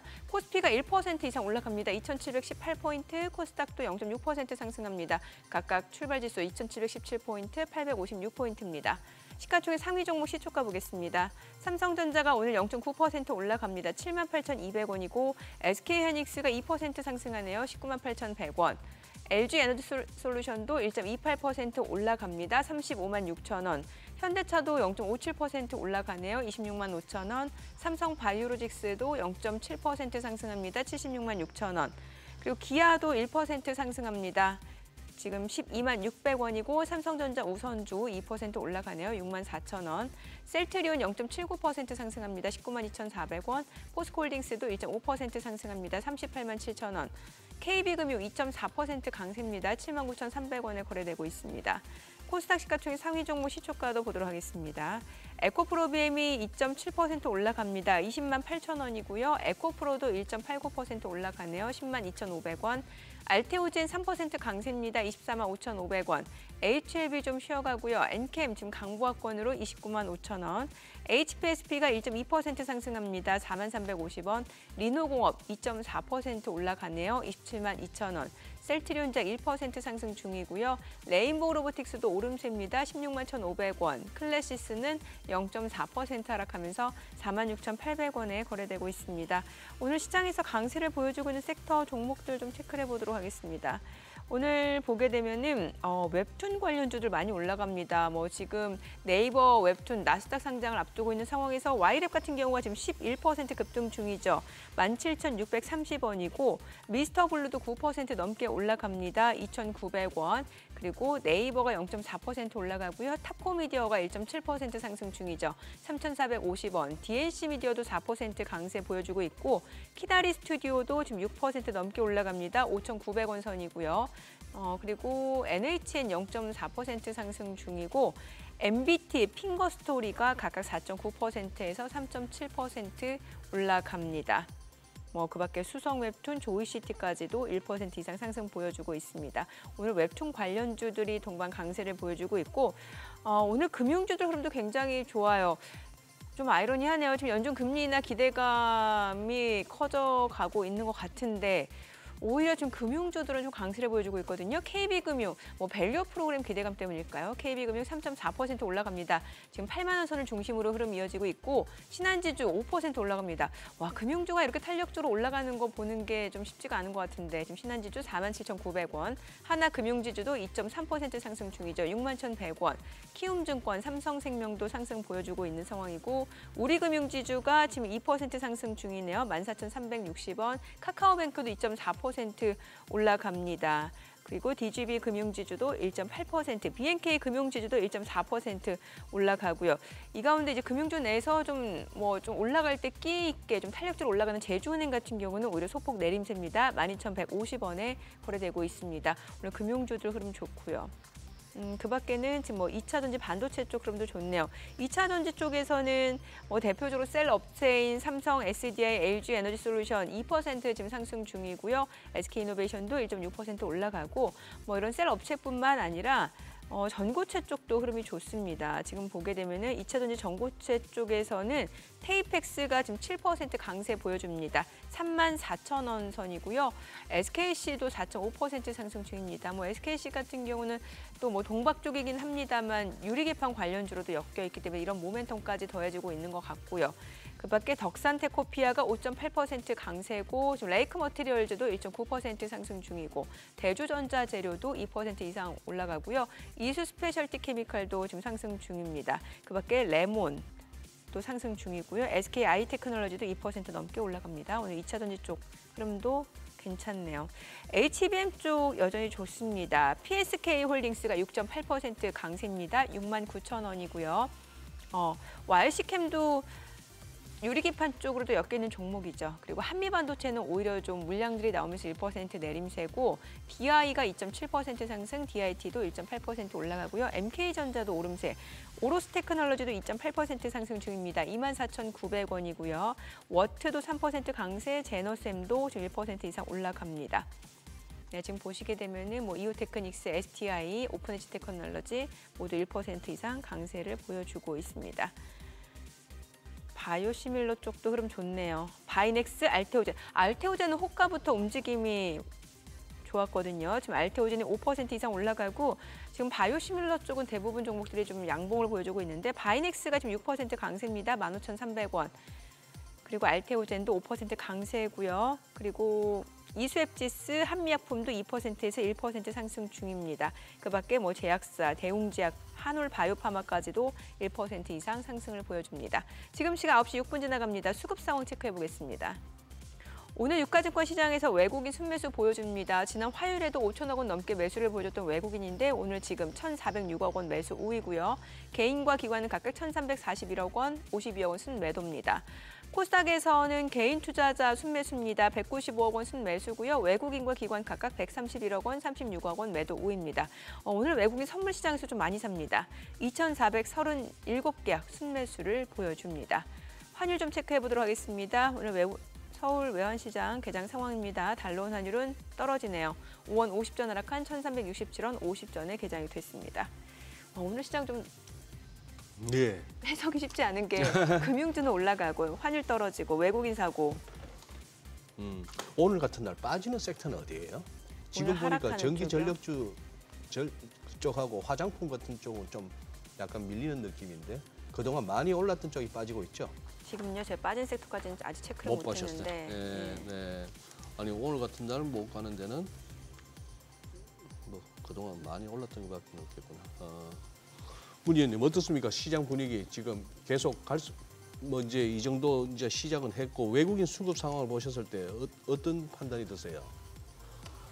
일단 외국인들 입장에서도 네. 미국의 중요 경제 지표를 앞두고 있는 상황이라서 네. 과감하게 액션을 취하기는 좀 어렵다고 생각을 해요. 일단 물량이 좀 유입될 여지는 있지만 그게 네. 이제 기존과 비교했을 때 평균치보다는 좀 하회할 여지는 있다라고 좀 생각이 좀 들고요. 예. 아마 오후로 갈수록 좀 이 수급의 모멘텀이 좀 약화될 여지는 있다라는 게 이제 제가 가지고 있는 생각입니다. 갈수록. 예. 얘기 드린 것처럼 일단 정각 후약 정도. 후약 정도. 이번 이제 오늘 밤 발표된 미국의 고용 지표 그리고 10일 발표되는 5월 소비자 물가 확인해야 되기 때문에 그 부분이 좀 영향을 줄 여지는 있다라고 생각을 하고 있습니다. 오늘 금융주는 왜 이렇게 올라간다라고 보여지세요? 사실 지금 캐나다 ECB가 금리 인하를 하다 보니까 사실 다른 타 국가들 역시 그 행렬에 동참할 수 있는 기대가 좀 있는 것 같아요. 이렇게 된다고 하면 사실 증권주, 보험, 은행 이런 금융주들이 많이 올라갈 여지는 있는데 이 중에서도 이제 제가 보기에는 증권주에 좀 주목을 해도 괜찮을 것 같아요. 왜냐하면 금리를 인하한다고 하면 채권 운용 평가 손실이 좀 나아질 동시가 있고 지금 부동산 관련된 사업을 그동안 재개를 못했지만 재개할 여지도 높아질 여지가 있기 때문에 그래서 아무래도 금융주 내에서도 이 증권주 내에서도 놓고 온다고 하면 이제 한국금융지주나 NA투자증권 같은 경우가 좀 부각될 여지는 있지 않을까라는 생각이 좀 들고 있습니다. 원래 보통은 금리가 상승한다거나 금리 동결 예상되면 금융주가 움직이는 거 아니었어요? 은행 같은 경우에는 이제 금리 인상을 하게 되면 님 개선 때문에 올라가거나 반대일 경우에는 떨어지는데 증권사 같은 경우에는 이제 채권을 보유하고 있는 물량들이 있는데 사실 금리가 떨어져야 채권 보유에 대한 그 금액 자체가 커지기 때문에 수익으로 잡히는 부분들이 있습니다. 그렇기 때문에 이제 약간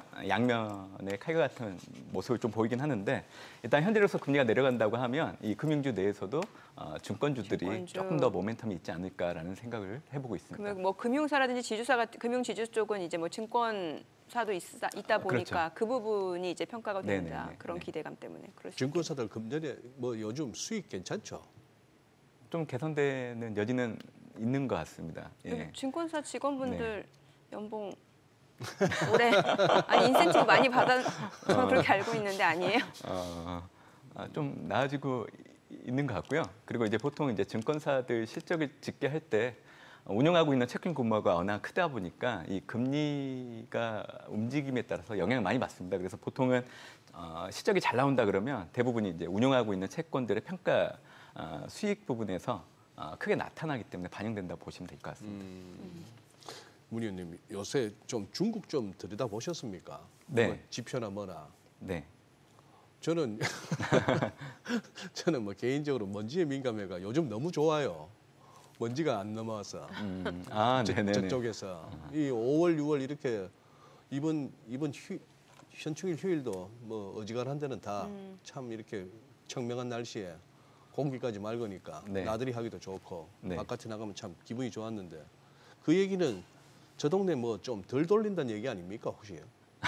공장이고 뭐고 간에. 네네네. 그럼 오히려 경기가 좀 안 좋다 아니 이렇게 이제 해석하는 거예요. 중국 좀 살펴보셨을 것 같은데 통 안 움직여요. 뭐 위안화 환율 같은 것도 안 움직이고. 네네. 요즘 중국에서 뭐 하고 있는지를 잘 모르겠어요. 네. 중국 정부가 경기 부양을 위한 정책들을 많이 꺼내들고 있는데요. 네. 그게 이제 예전보다 반영되는 게 좀 미흡한 건 있는 것 같아요. 지금 현재 중국 경제를 받치고 있는 부분들은 사실 제조업이 아니라 서비스업이고요. 그렇기 때문에 최근에 제조업 관련된 지표들이 개선되고 있는 양상이긴 하지만 이게 네. 이제 중국 성장률을 견인할 정도로 그렇게 크게 여지는 없는 상황입니다. 일단 최근에 상해종합지수 기준을 놓고 본다고 하면 다시금 또 3,050선으로 내려오고 있는 양상이죠. 그 얘기는 결국 올해 3분기 이전까지 중국 경제 그리고 중국 증시를 바라보는 투자 심리가 예. 쉽게 개선되기는 어렵다고 그렇게 좀 바라봐 주시면 될 것 같고요. 저는 이제 명확하게 전해드리는 뷰가 있어요. 중국 경제와 중국 증시가 예. 추세적으로 좋아지려고 하면 예. 결국 중국 정부가 부동산에 초점을 맞춘 부양책을 꺼내들어야 되는데 단적으로 금리 인하입니다. 근데 지금 인민은행이 금리 인하를 하지 못하는 이유는 예. 미중 간의 금리차 확대로 인해서 이하나 캐리 트레이드 청산이라는 부분들을 염두에 두고 있기 때문에 금리 인하를 하지 못하고 있는 입장이죠.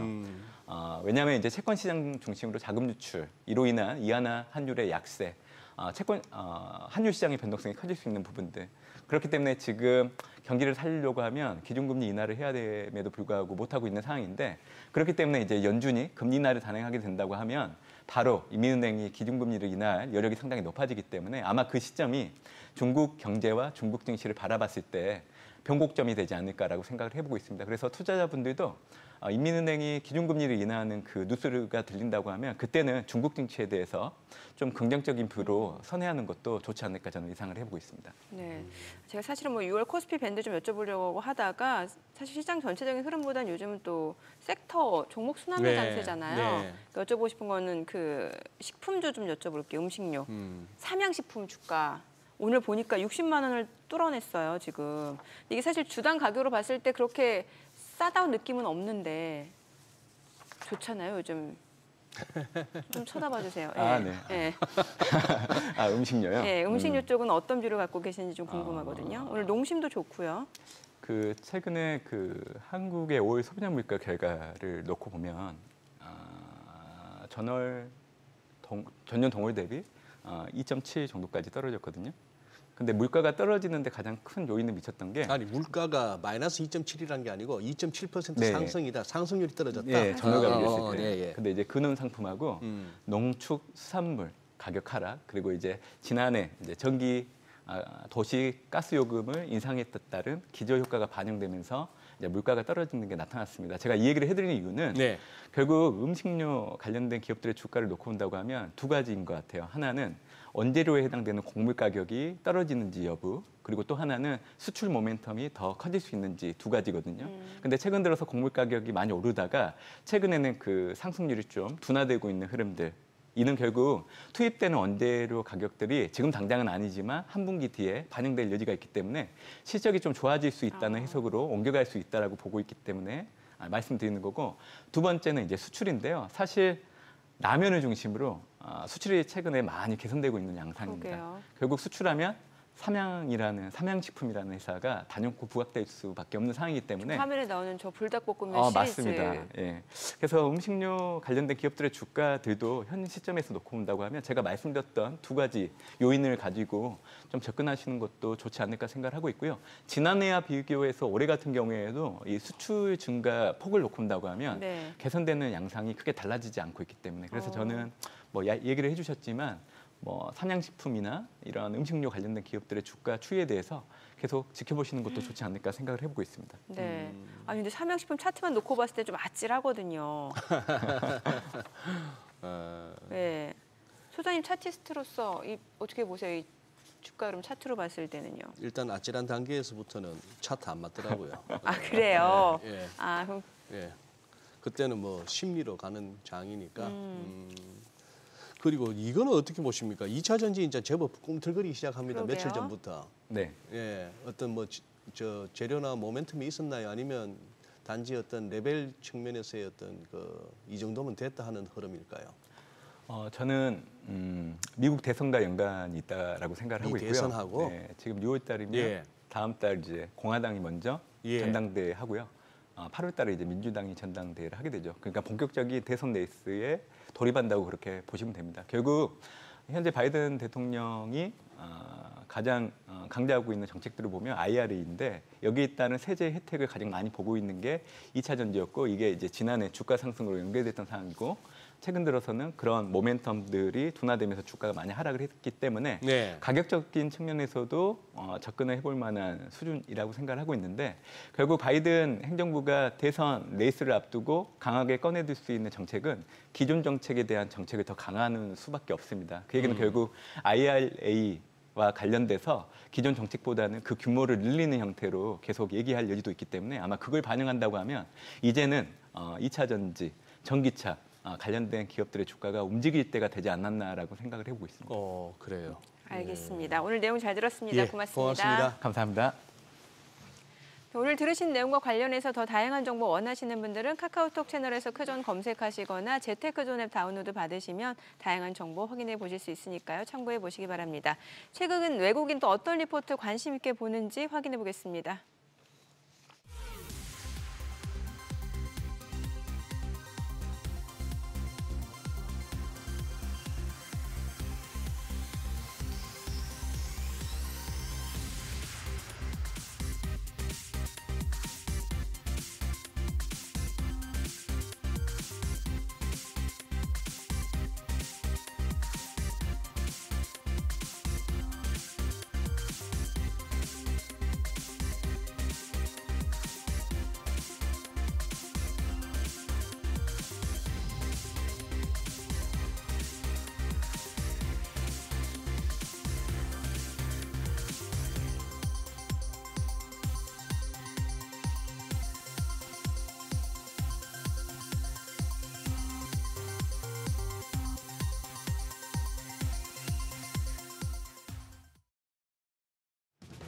우리 시장, 우리가 쉬는 사이에 쌓인 호재들을 반영하면서 올라가고 있습니다. 특히 코스피가 1.45% 강한 상승 흐름 보여주고 있습니다. 2,700선 돌파에 이어서 단숨에 2,728선까지 올라간 상황이고요. 코스닥 역시도 0.81% 점점 상승폭을 확대해 나가면서 857선 지나가고 있습니다. 수급 상황 보시죠.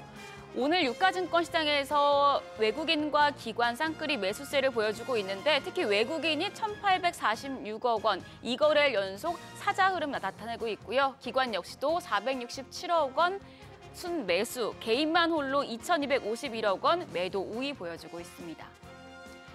코스닥 시장에서는 외국인 14억 원 소폭의 매수 우위, 개인이 94억 원 사자세 보여주고 있고요. 오늘 기관만 49억 원 매도 우위입니다.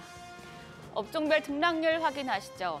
오늘 많은 업종이 오름세를 보여주고 있는데요. 그중에서도 출판 업종 상승률 가장 상단에 위치해 있고 은행과 우주항공과 국방 업종도 강합니다.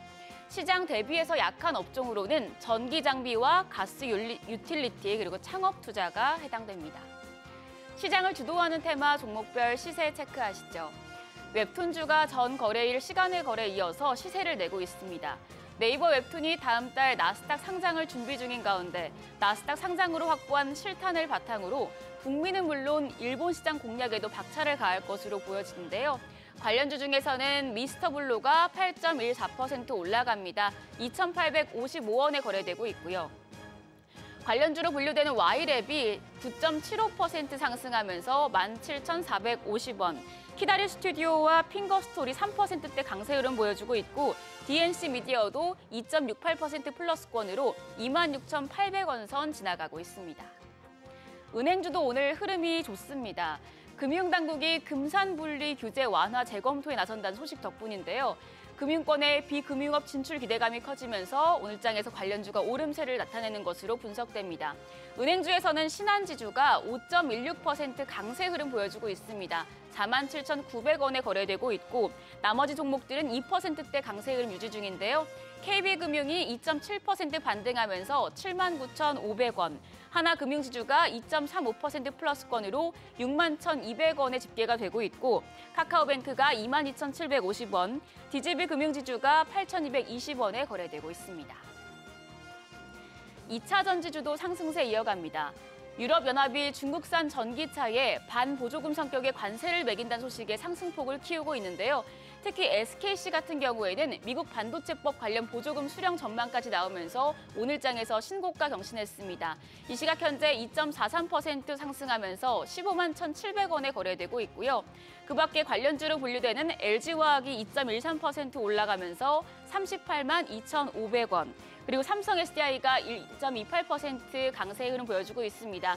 39만 6,500원에 거래되고 있고 SKI테크놀로지와 에코프로비엠도 1% 내외의 오름세 보여주고 있습니다. 마지막은 반도체 대표주입니다. 최태원 SK그룹 회장이 TSMC와 만나서 AI 반도체 경쟁력 강화를 위한 협력을 한층 강화하기로 하자 오늘장에서는 삼성전자보다도 SK하이닉스가 굉장히 강한 흐름 보여주고 있습니다. 지금 4.8% 질주하면서 20만 닉스 돌파했습니다. 20만 3천 원에 거래되고 있고요. 삼성전자도 0.78% 추가적으로 상승합니다. 77,900원.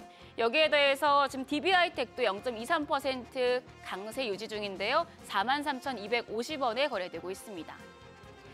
이번 주 마지막 거래일인데 시장이 장 초반부터 굉장히 흐름이 좋습니다. 그리고 오늘장에서 눈여겨볼 업종 어떤 게 있을지 시장 대응 전략까지 알아보겠습니다.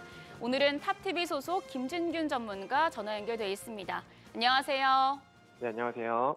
네, 오늘 우리 시장 굉장히 강한 흐름 보여주고 있는데 이런 흐름 이어갈 수 있을까요?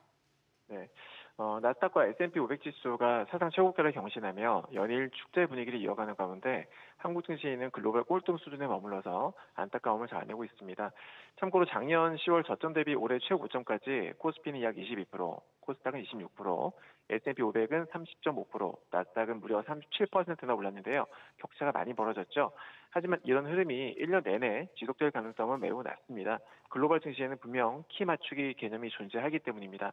그리고 제가 지난 시간에 6월은 보수적 관점을 운용하실 것을 권장드렸었는데요. 그 뷰는 정정토록 하겠습니다. 캐나다에 이어서 유럽도 금리 인하를 하면서 미국도 금리 인하에 대한 기대감이 높아지고 있고 최근 발표되는 주요 경제 지표들 또한 시장에 우호적으로 나오고 있기 때문입니다. 게다가 최근 원달러 환율도 계단식 하락 흐름이 전망되기에 국내 증시 수급적인 측면에 있어서는 긍정적인 요인이 될 수 있겠습니다. 실제로 최근 들어서 코스피, 코스닥 모두 외국인 수급이 개선되는 흐름을 확인할 수 있는데요. 화면 보면서 말씀드리겠습니다. 우선 코스닥입니다. 아래 외국인 매수세가 줄어들다가 서서히 늘어나기 시작하는 지점을 박스로 노란 박스로 표시하는데요. 주가가 상승 추세로 전환되는 것을 확인할 수가 있습니다. 다음은 코스피입니다. 마찬가지로 외국인 매수가 감소하다가 증가한 시점부터 서서히 지수가 오르는 모습이 확인됩니다.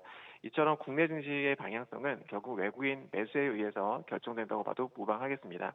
단기적 관점에서 볼 때 코스닥은 860포인트, 코스피는 2705포인트를 돌파할 가능성이 높다고 보고요. 만약 돌파에 성공한다면 계단식 상승 흐름을 기대해봐도 좋을 것 같습니다. 네, 최근에 이제 우리 시장 테마주 중심의 변동성 장세가 이어지고 있는데 어떤 종목 좋게 보시나요? 네. 오늘도 추세가 좋아 보이는 세 종목을 준비해봤는데요. 우선은 메존입니다. 희귀의약품 신약 개발 기업이고요. 지난 3월 달에 미국 FDA에서 폰탄 환자 치료제인 신약 유데나필 IND 승인을 받으면서 급등 흐름이 나왔습니다. 4월 달에는 국내 식약처에서도 유데나필 임상 3상에 대한 임상시험 계획 변경을 승인받은 바 있고요. 기술적 관점에서 봤을 때 차트 보시면 작년 7, 8월 급등 흐름 이후에 1년 가깝게 35,000원 부근을 지지해주면서 박스권을 형성하고 있는데요. 급등폭에 비해서 조정폭이 깊지 않았다는 것은 매우 긍정적으로 볼 수 있겠고요. 최근 정배열로 전환되는 모습이 인상적입니다. 자, 두 번째는 금호석유입니다. 대한민국의 대표적인 화학기업으로 합성고무, 합성소재 등 석유화학 제품 등을 생산하는 기업입니다. 지난 3월 향후 3년간 자사주 절반을 소각하고 올해 9월까지 500억 원 규모의 자사주를 추가 취득하기로 결정했는데요. 이는 곧 주주 환원 증가로 이어지기 때문에 밸류에이션 리레이팅 요인이 되게 매우 긍정적으로 볼 수가 있겠습니다. 게다가 올해 합성고무 업황의 턴어라운드 시작으로 본격 마진 개선도 기대되고요. 기술적 관점에서 보면은 최근 기관 매수에 힘입어서 정배열로 전환 후 안정적인 흐름을 보여주고 있습니다. 마지막으로 동원 시스템즈입니다. 종합 패키징 및 첨단 소재 전문 기업이고요. 알루미늄밭, 선형 용기, 이런 음료용 캔, 2차 전지 소재 등을 제조해서 판매하는 업체입니다. 기존 음식료 포장 사업이 메인이었는데 배터리 사업을 신성장 동력으로 선정하고 드라이브를 걸고 있고요. 2차 전지 소재의 경우에 원통형 배터리 캔과 배터리용 알루미늄박 등을 중심으로 공급 라인 구축에 박차를 가하고 있는데 배터리 쪽 매출은 점점 증가할 전망입니다. 차트 보시면 2022년부터 작년 말까지 2년 동안 하락하다가 올해 들어서 추세 전환에 성공한 모습인데요. 지난 3월 급등 후 견조한 조정을 거쳤고 최근 다시 2차 상승 시도가 나오는 모습입니다. 네, 메지온, 금호석유, 동원 시스템즈까지 세 종목 말씀해 주셨고 자, 이제 이번 주 마지막 거래일입니다. 대응 전략까지 부탁드릴게요. 네. 금일 21시 30분에 미국 노동통계청에서 발표하는 5월 비농업 고용지표가 공개되는데요. CPI, PCI 등 물가지수와 함께 가장 중요한 지표 중 하나입니다.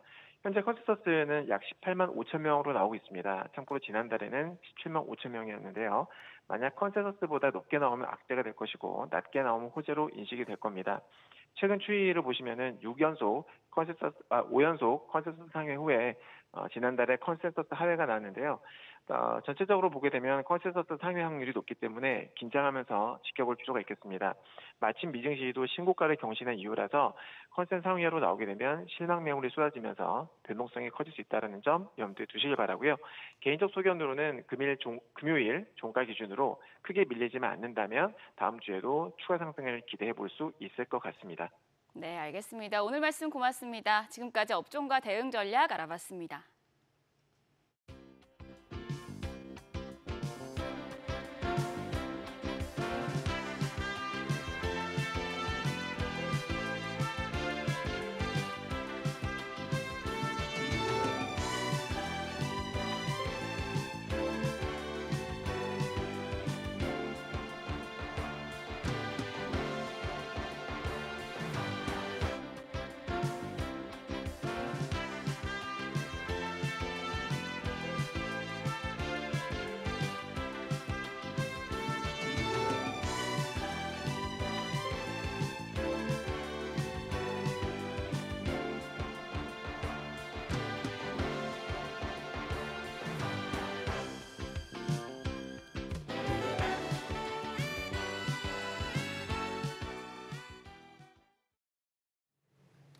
요즘 시장에서 가장 핫한 재테크 정보 남들은 어떻게 하는지 궁금하셨죠? 손에 잡히는 재테크에서 꽉꽉 채워 알려드립니다. 네, 오늘은 나연석 자산관리사 전화 연결되어 있습니다. 안녕하세요. 안녕하세요. 네, 안녕하세요. 네, 오늘 가져오신 소식 어떤 내용인가요? 네, 6월에만 일반 기업 12건의 공모주 청약 일정이 집중되면서 하반기 뜨거운 IPO 시장이 이어질 전망인데요. 오늘은 투자자들의 관심이 커지고 있는 6월 IPO 시장에 대해서 함께 짚어드리도록 하겠습니다. 네, 6월 달에 이제 코스피 코스닥 상장의 다양한 업종의 기업들이 이제 상장 절차를 밟게 되는데 지금 가장 주목받는 기업이 이제 3조 대여급 시프트업이었는데 공모청약 일정을 다음 달로 연기했다면서요. 네, 시가총액이 최대 3조 5천억 원에 달할 것으로 예상되는 게임사 시프트업의 코스피 상장을 추진하는 청약이 다음 달로 연기됐습니다. 금융당국이 사업 위험성과 관련한 내용을 추가 기재하라는 요청에 증권 신고서를 보완하기 위해서인데요. 이에 따라 일반 투자자 대상 공모주 청약 일정도 기존 18, 19일에서 다음 달 2, 3일로 변경되겠습니다. 신고서 정정은 투자 위험 요소 내용에 집중됐는데요. 앞서 투자은행 업계에서는 올 1분기 기준 시프트업의 대표작 승리의 여신 니켈가 전체 매출의 97.58%나 차지하고 있어 향후 인기 하락에 따른 실적 악화가 나타날 수 있다는 우려가 나왔었습니다. 이에 시프트업은 최신작 스텔라 블레이드의 높은 흥행 기대감을 근거로서 설명을 추가했다고 합니다. 네, 또 이 바이오 쪽도 보면 이 IPO 시장을 많이 또 녹화하는데요. 이번 달에 바이오 기업 청약 5개나 몰렸다고요? 네, 바이오 테마의 좋은 흐름 속에서 바이오 기업들의 상장이 잇따라 예정되어 있는데요. 상장 일정을 함께 살펴보시겠습니다. 2012년에 설립된 초소형 고출력 레이저, 원천기술 기반 미용 의료기기 전문업체 라메디텍은 오늘 7일까지 청약을 넣어보실 수 있겠고요. 웨어러블 의료진단 모니터링 솔루션 전문 개발 기업인 시어스 테크놀로지의 청약 일정은 10일, 11일이고요. 다음 날 12일부터는 세포배양 배지 개발 및 제조 바이오 벤처기업 엑셀라퓨틱스의 청약 일정이 있습니다. 이어서 24일, 25일은 치과형 보철 소재 기업 하스의 청약이, 25, 26일은 세포 유전자 치료제 이탁 개발 생산 기업 이엔셀의 청약 일정이 예정되어 있겠습니다. 네, 뭐 이제 6월 달을 시작으로 우주항공 기업들 줄줄이 청약에 돌입하게 되는데 뭐 최근에 정부가 우주 산업 주력하겠다라고 발표한 산업이기 때문에 투자자들 관심도 커지는 것 같습니다. 일단 이제 이번 달에는 이노스페이스가 21일부터 청약에 들어가죠. 네, 이노스페이스는 올해 1분기 재무제표 기준 매출액은 0원, 영업손실 46억 1천만 원입니다. 이럼에도 불구하고 정부에서 주력하는 우주 산업이죠. 미래 산업에 대한 기대감으로 미래 추정치를 끌어와 현재 시가총액을 추산했습니다.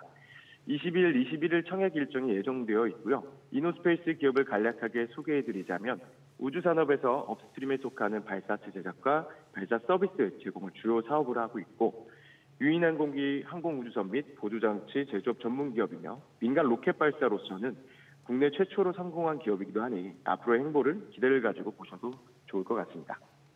네, 자 이례적으로 이 6월에 이제 청약 일정이 몰렸는데요. 그렇다고 뭐 다 청약할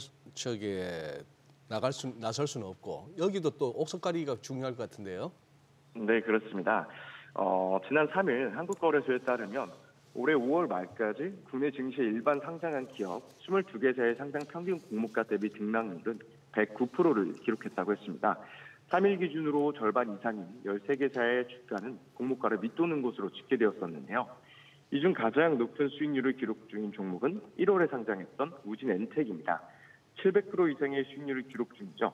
공모주 상장이 대거 예정된 만큼 각각의 공모주들의 향후 수익률이 제각각이고 수익 성장성과 향후 사업 계획 등 꼼꼼하게 정보를 파악하시고 판단하셔야 합니다. 모든 공모주가 상장 첫날에 급등한다는 기대감으로 무분별한 투자는 주의하셔야겠습니다. 네, 내용 잘 들었습니다. 고맙습니다. 네, 감사합니다. 네, 정부와 함께 최근 서울시가 각종 정비 사업을 내놓으면서 공급 대책에 박차를 가하고 있습니다. 이번엔 신속통합기획, 일명 신통기획 후보지 선정 기준을 강화하면서 속도전을 예고했는데요. 다만 지역별로 정책에 대한 호불호가 다소 엇갈리는 모습입니다. 네, 일기 신도시는 선도지구 선정을 앞두고 집값이 들썩이고 있습니다. 또 기대와 우려가 엇갈리는 정비 사업 내용과 함께 한 주간 부동산 소식 짚어보시죠. 도시와 경제 송승현 대표 자리했습니다. 어서 오세요. 어서 오세요. 대표님. 네, 안녕하세요. 예. 네. 서울시 재개발 소식 먼저 한번 여쭤보겠습니다. 서울시가 이 정도면 뭐 재개발의 진심인가요? 신통기획, 신속통합기획. 네. 앞으로 뭐 신통기획이라 하시죠. 이것도 주택 공급 활성화 대책 중에 하나인데, 그러면 어떤 정책인가요, 이번에? 신통기획이 네. 뭐 굉장히 처음에 기대 나올 때는 참 이게 신통방통하다. 신통방통하다. 네. 아. 정말 이게 굉장히 뭐 재건축, 재개발 시장에 드라마틱한 변화를 줄 수 있다라는 기대감들을 가졌어요. 네. 근데 뭐 뒤에서도 좀 얘기가 나오겠지만 이 신통기획의 뭐 어떤 계획했던 모습하고는 조금 다른 모습들이 나타나다 보니까 여러 대책들을 좀 보완을 하고 있는 것 같아요. 네. 그래서 최근 들어서는 기준에 대한 부분들도 좀 변경을 했거든요. 그러니까 전반적으로 봤을 때는 이제 이 모호한 그런 상황에서 정말 줄 건 주고 받을 건 받는 그런 방향 뭐 이런 거로 보여집니다. 지금 신통기획으로 선정이 되면 여러 가지 뭐 인센티브가 주어져요. 그러니까 어떤 뭐 층수에 대한 규제도 좀 완화를 해주고요. 그다음에 인허가적인 부분들도 이런 부분들도 상당 부분 완화를 합니다. 그래서 통합심의라고 하는 그 인허가 그 절차, 심의 과정도 건축이나 교통, 환경도 이런 것들을 보는데 통합적으로 하다 보니까 한 5년 정도 걸리는 이런 그 심의 기간이 2년 정도로 단축이 되죠. 그러면은 기간이 단축되다 보니까 사업비라든지 이런 부분들은 한 3년가량 축소가 될 수 있고요. 그리고 우리 그 최근에 이야기들 많이 했지만 서울에 가면은 아파트밖에 볼 게 없다고 그러잖아요. 예. 뭐 싱가포르 같은 데 가면은 건축물이 똑같은 건축물들은 허가들을 잘 안 내주고 그러니까 그러거든요. 예. 그런 부분이 이제 도시 경쟁력 부분이 네. 좀 부족하다라는 평가들이 있다 보니까 개발하는 데 있어서 좀 창의적이고 독창적인 부분으로 좀 개발을 하게 되는 그런 구조를 갖고 있고요. 또 그에 대한 그 인센티브들을 주어집니다. 그리고 일종 일반 주거 지역이라고 해서 이런 지역들 같은 경우는 단독주택이나 뭐 다가구 주택들, 뭐 다세대 주택 이 정도만 줄 수 있는 그 구조거든요. 아파트를 못 짓는 곳인데 여기도 용적률을 150%에서 한 200% 정도로 올려주다 보니까 아무래도 뭐 사업성도 좀 증가를 하고 뭐 세대수도 좀 증가를 할 수 있는 부분들 보여지고요. 그다음 높이에 대한 규제도 상당 부분 완화를 했습니다. 그 4층 정도 되는 그 주택 이하 주택도 6층 이하까지 허용을 해주는 그런 상황입니다. 그래서 이런 뭐 전반적인 규제가 완화되고 도시 경쟁력을 좀 키울 수 있고 또 여러 가지 뭐 사업비에 대한 그 부담감들도 좀 줄일 수 있는 이런 지역들에 대해서는 좀 신청들이 많이 많아졌어요. 우리가 대표적으로 보면 여의도다, 또 강남이다, 그 압구정동이다, 잠실이다 이런 곳에서도 신통기획을 그 신청을 하고 있거든요. 그렇다는 거는 결국 이런 선도되는 지역들, 그 다음에 가장 부촌이라고 불리우는 이런 지역에서도 신청들을 하기 때문에 뭐 다른 지역에서도 뭐 기대감을 갖고 뭐 전반적으로 신청들을 많이 하고 있는 것 같습니다. 그래서 서울시의 재개발을 포함해서 한 2025년까지는 13만 가구 정도 공급할 계획이고요. 민간 시행으로 하다 보니까 뭐 재개발 재건축 하는 그런 과정 안에서 어떤 질적 공급 그리고 공공에서 행정적인 부분들을 지원을 하다 보니까 속도감 있는 공급들 뭐 이런 것들이 나타날 수 있다라고 보여집니다. 다만 이제 주민들에 대한 그 반대들이 일어나는 곳에서는 지금 약간 불평 불만들도 나오고 있고 사업지 그 이탈들이 조금씩 나올 그 조짐들도 나타나고 있는 것으로 보여지고 있는 것이 신통기획의 지금 현재 모습이라고 볼 수 있을 것 같습니다. 뭐 지금 말씀 주신 대로 이제 재개발 후보지 선정 기준 보면 이제 주민 찬성률이 관건인 것 같은데 뭐 사실 일개 신도시도 그렇고 주민 의견을 최우선에 두겠다라는 건데 이렇게 되면 주민 의견이 하나로 모아지지 않으면 시간 좀 오래 걸리겠네요. 네, 그렇죠. 그렇다 보니까 이런 그 문제점들 때문에 가점이나 또 감점들 이런 부분들을 조금 그 개선을 한 것으로 보여집니다. 지금 서울시에서 내놓는 그 입안 그 요청제 시행을 하면서 여러 뭐 불협화음들도 많고 그 사업이 좀 어려운 곳에서도 이뤄지다 보니까 분담금에 대한 그 문제들 뭐 이런 부분들도 있는 것 같아요. 그래서 신통기획에 대한 선정을 개선을 했는데 지금 CG에도 나오고 있는 것처럼 그 찬성률이 50에서 한 75점 정도가 나오게 된다면 기존에 있는 그 가점보다도 10점에서 한 15점으로 상향을 했고요. 반대로 더 강화가 된 게 이 찬성 동의율에 대한 것이 한 5에서 25% 정도. 그러니까 뭐 반대하는 의견들이 많다라고 하면은 최대 5점에서 한 15점까지도 강화를 한 그런 상황입니다. 우리 앵커께서도 지적을 하신 것처럼 이제는 뭐 서울 그리고 재건축, 재개발, 그다음에 일기 신도시를 포함해서 주민들이 원하는 그런 방향들, 그리고 찬성률이 높으면 높을수록 요 부분에 대해서 좀 강화를 하고 있는 것 같고요. 그다음에 뭐 지분 쪼개기라든지 투기 발생에 대한 것들을 원천적으로 배제하는 그런 방향성들을 제공을 하고 있습니다. 지금 현재 81곳에서 추진을 준비를 하고 있고요. 연내 한 1.5만 호가 추가 선정으로 계획은 하고 있는데 이 계획되는 과정 안에서 이런 뭐 기준점에 대한 그 개선 때문에 뭐 추가적으로 그 공급 물량이 나올지 안 나올지 이 방향성들이 어떤 그 시장에 그 특히나 뭐 신통기획에 어떤 영향을 줄지는 좀 지켜봐야 될 것 같습니다. 지금 그러니까 송 대표님 말씀을 들어보면 서울시에서는 어쨌거나 이 신통기획을 통해서 공급 물량 늘리고 서울도 도시 재정비도 하고 뭐 그렇게 하겠다는 건데 아닌 게 아니라 전부 이제 재개발을 내다보거나 기대하면서 오랜 세월을 보냈지 않습니까? 근데 지금 이 주민 동의율 이게 지금 중요할 수밖에 없는 게 이 선정된 후보지에서도 사업 반대 목소리가 나온다. 저는 일단 그게 사업 반대 목소리의 주된 내용이 뭔지도 궁금하고 후보지 선정 철에 두고 또 주민 사이 갈등도 커지고 이 불협화음이나 이 갈등 내지는 불만의 내용들이 주로 어떤 겁니까? 지금 주된 내용 말씀 주셨는데 역시나 예전보다도 예민하게 반응을 할 수밖에 없는 게 지금 추가적인 분담금에 대한 우려들이 있는 거예요. 돈 문제군요, 결국. 그렇죠. 예. 옛날에는 무조건 재개발하면 그냥 돈 번다였는데 황금알을 낳는다라고 평가들 했었는데 지금은 뭐 그 공사비라든지 금융비들 뭐 이런 것들이 올라갔기 때문에 행정적인 부분을 단축을 해도 부담스럽게 작용을 하는 거죠. 지금 여기서 이제 갈등이 커지는 지역들을 보니까 뭐 가리봉동하고 또 답심리동, 그다음에 남가자동 뭐 이런 지역들에서 나오고 있거든요. 그러니까 결국은 소득 수준이 뭐 다른 지역 서울의 중심권보다는 조금 부족하고 분담에 대한 그 여력들이 좀 부담스럽게 느끼는 그 지역이다 보니까 아무래도 이 갈등들이 좀 커지고 있다라고 보여집니다. 그래서 지금 뭐 이런 뭐 정비 계획에 대한 그 철회 뭐 이런 것들도 지금 검토를 하고 있는 것 같고요. 그다음에 지금 수립 전에 그 반대 의견들이 좀 많다 보니까 서대문구 같은 경우는 뭐 재검토에 대해서 지금 착수를 하고 있다라고 볼 수 있을 것 같습니다. 근데 이 신통기획만을 가지고 어떤 특정해가지고 이게 사업이 안 간다라고 말하기는 좀 어려운 것 같아요. 왜냐하면은 서울에 지금 재개발 지금 전반적인 재개발 갑니까? 글쎄. 재건축은 갑니까 글쎄. 지금? 그러니까 이 신통기획만의 문제가 아니라 지금 전반적으로 정비 사업 전체로 봤을 때 이 분담금에 대한 문제는 모든 그 이슈에 최우선의 정비 사업에는 있다라고 봐야 될 것 같습니다. 그러다 보니까 현장에서는 뭔가 좀 탁상 행정이다 이런 불만도 나올 수밖에 없을 것 같은데요. 예, 뭐 탁상에서 일하시는 분들이니까 탁상 행정을 해야 되겠죠. 뭐 이분들 밖에 나가는 거는 외부 또 전문가들이 해야 되는 그런 부분이다 보니까.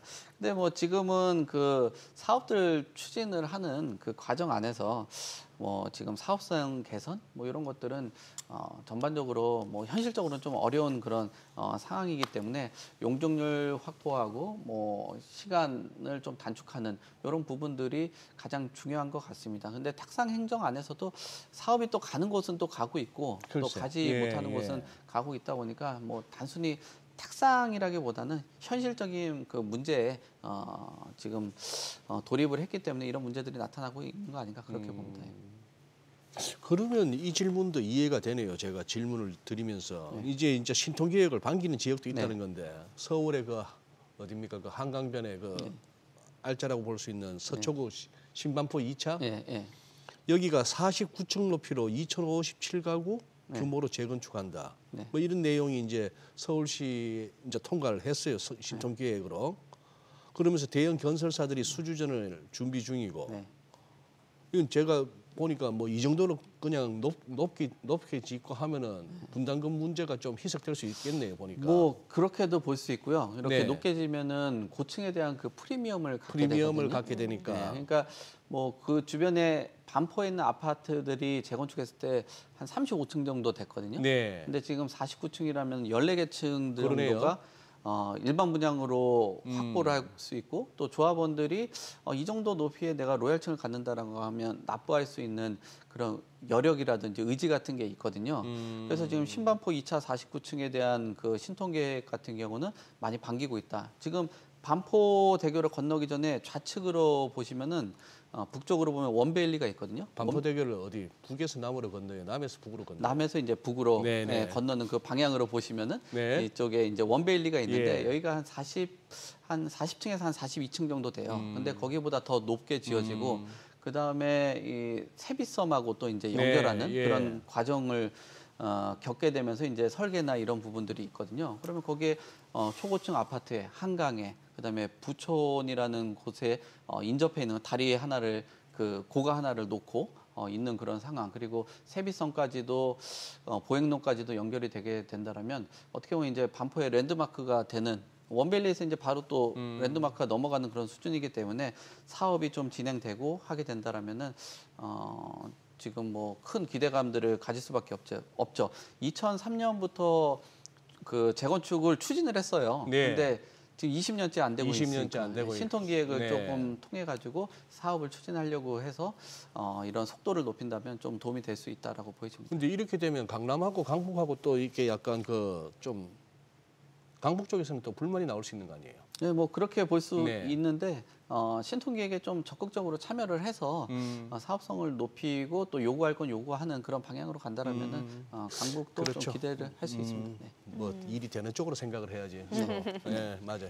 그 1기 신도시 정비 사업 현황도 좀 여쭤보고 싶은데 지금 이제 선도지구 지정 계획 추진 일정 이게 확정이 됐단 말이죠. 그러다 보니까 해당 지역 부동산은 이미 지금 움직임이 보여지는 것 같은데 매물은 줄고 뭔가 호가는 올라가고 있다고 하는데 실제 분위기도 이런 건가요? 예, 그렇습니다. 기대감이라는 게 결국 호가로 반영이 되고 있거든요.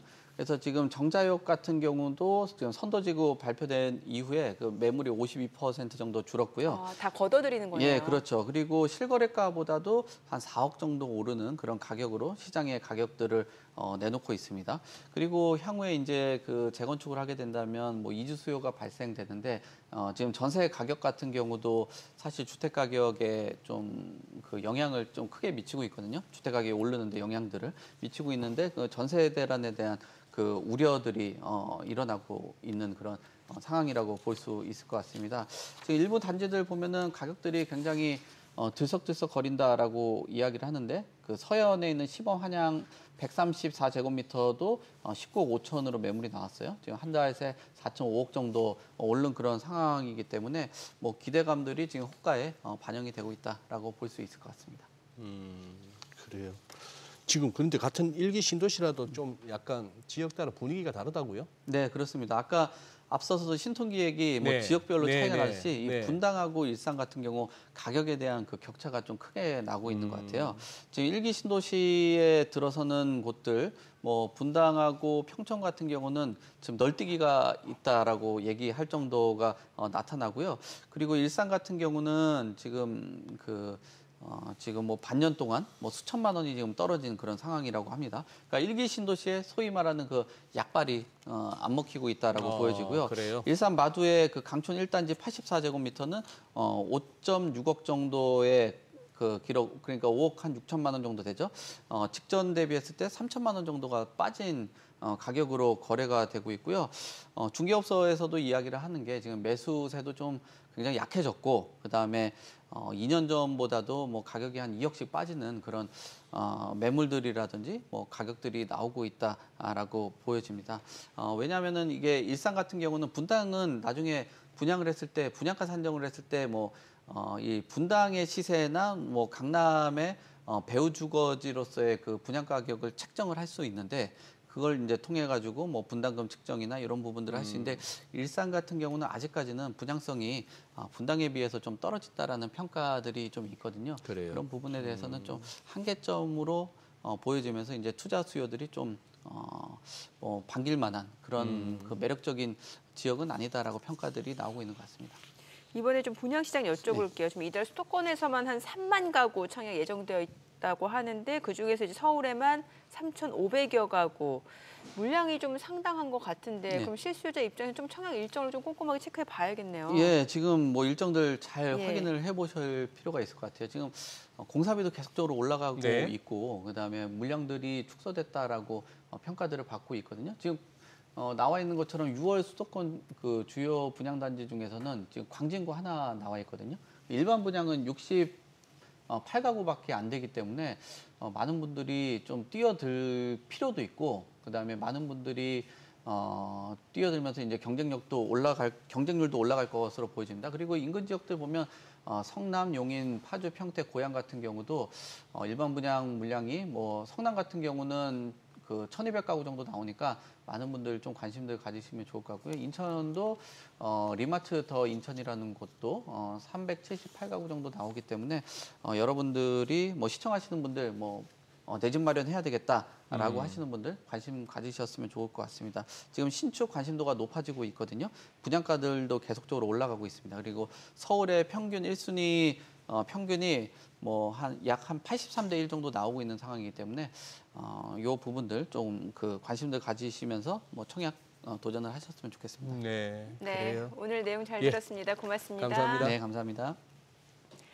지금 보니까 코스피, 코스닥 양시장 상승세 계속해서 좀 1% 안팎으로 이어지고 있는 상황인데 오늘 SK 한일 주가 날아가네요. 지금 5% 이상 올라가네요. 예, 엔비디아 그래요? 직접적인 수혜 종목이잖아요. 그런 것 같습니다. 네. 어쨌거나 저렇게 대형주들이 저런 어떤 상승률을 보인다는 거는 지금 시장 굉장히 좀 특이하고 평소 같지는 않은 거죠. 상당히 뜨거운 시장은 맞습니다. 석유가스 테마는 오늘도 올라가네요. 올라가요? 네, 불닭도 올라가고. 그렇습니다. 삼양식품도 올라가고요. 네. 네, 저희 방송 중에 전해드린 내용과 관련해서 모든 투자 판단의 책임은 투자자분들께 있다는 점 알려드립니다. 네, 세상의 모든 돈 되는 정보 재테크 노하우 머니쇼 오늘은 여기서 인사드리겠습니다. 저희는 다음 주 월요일 오전 8시에 찾아뵙겠습니다. 고맙습니다.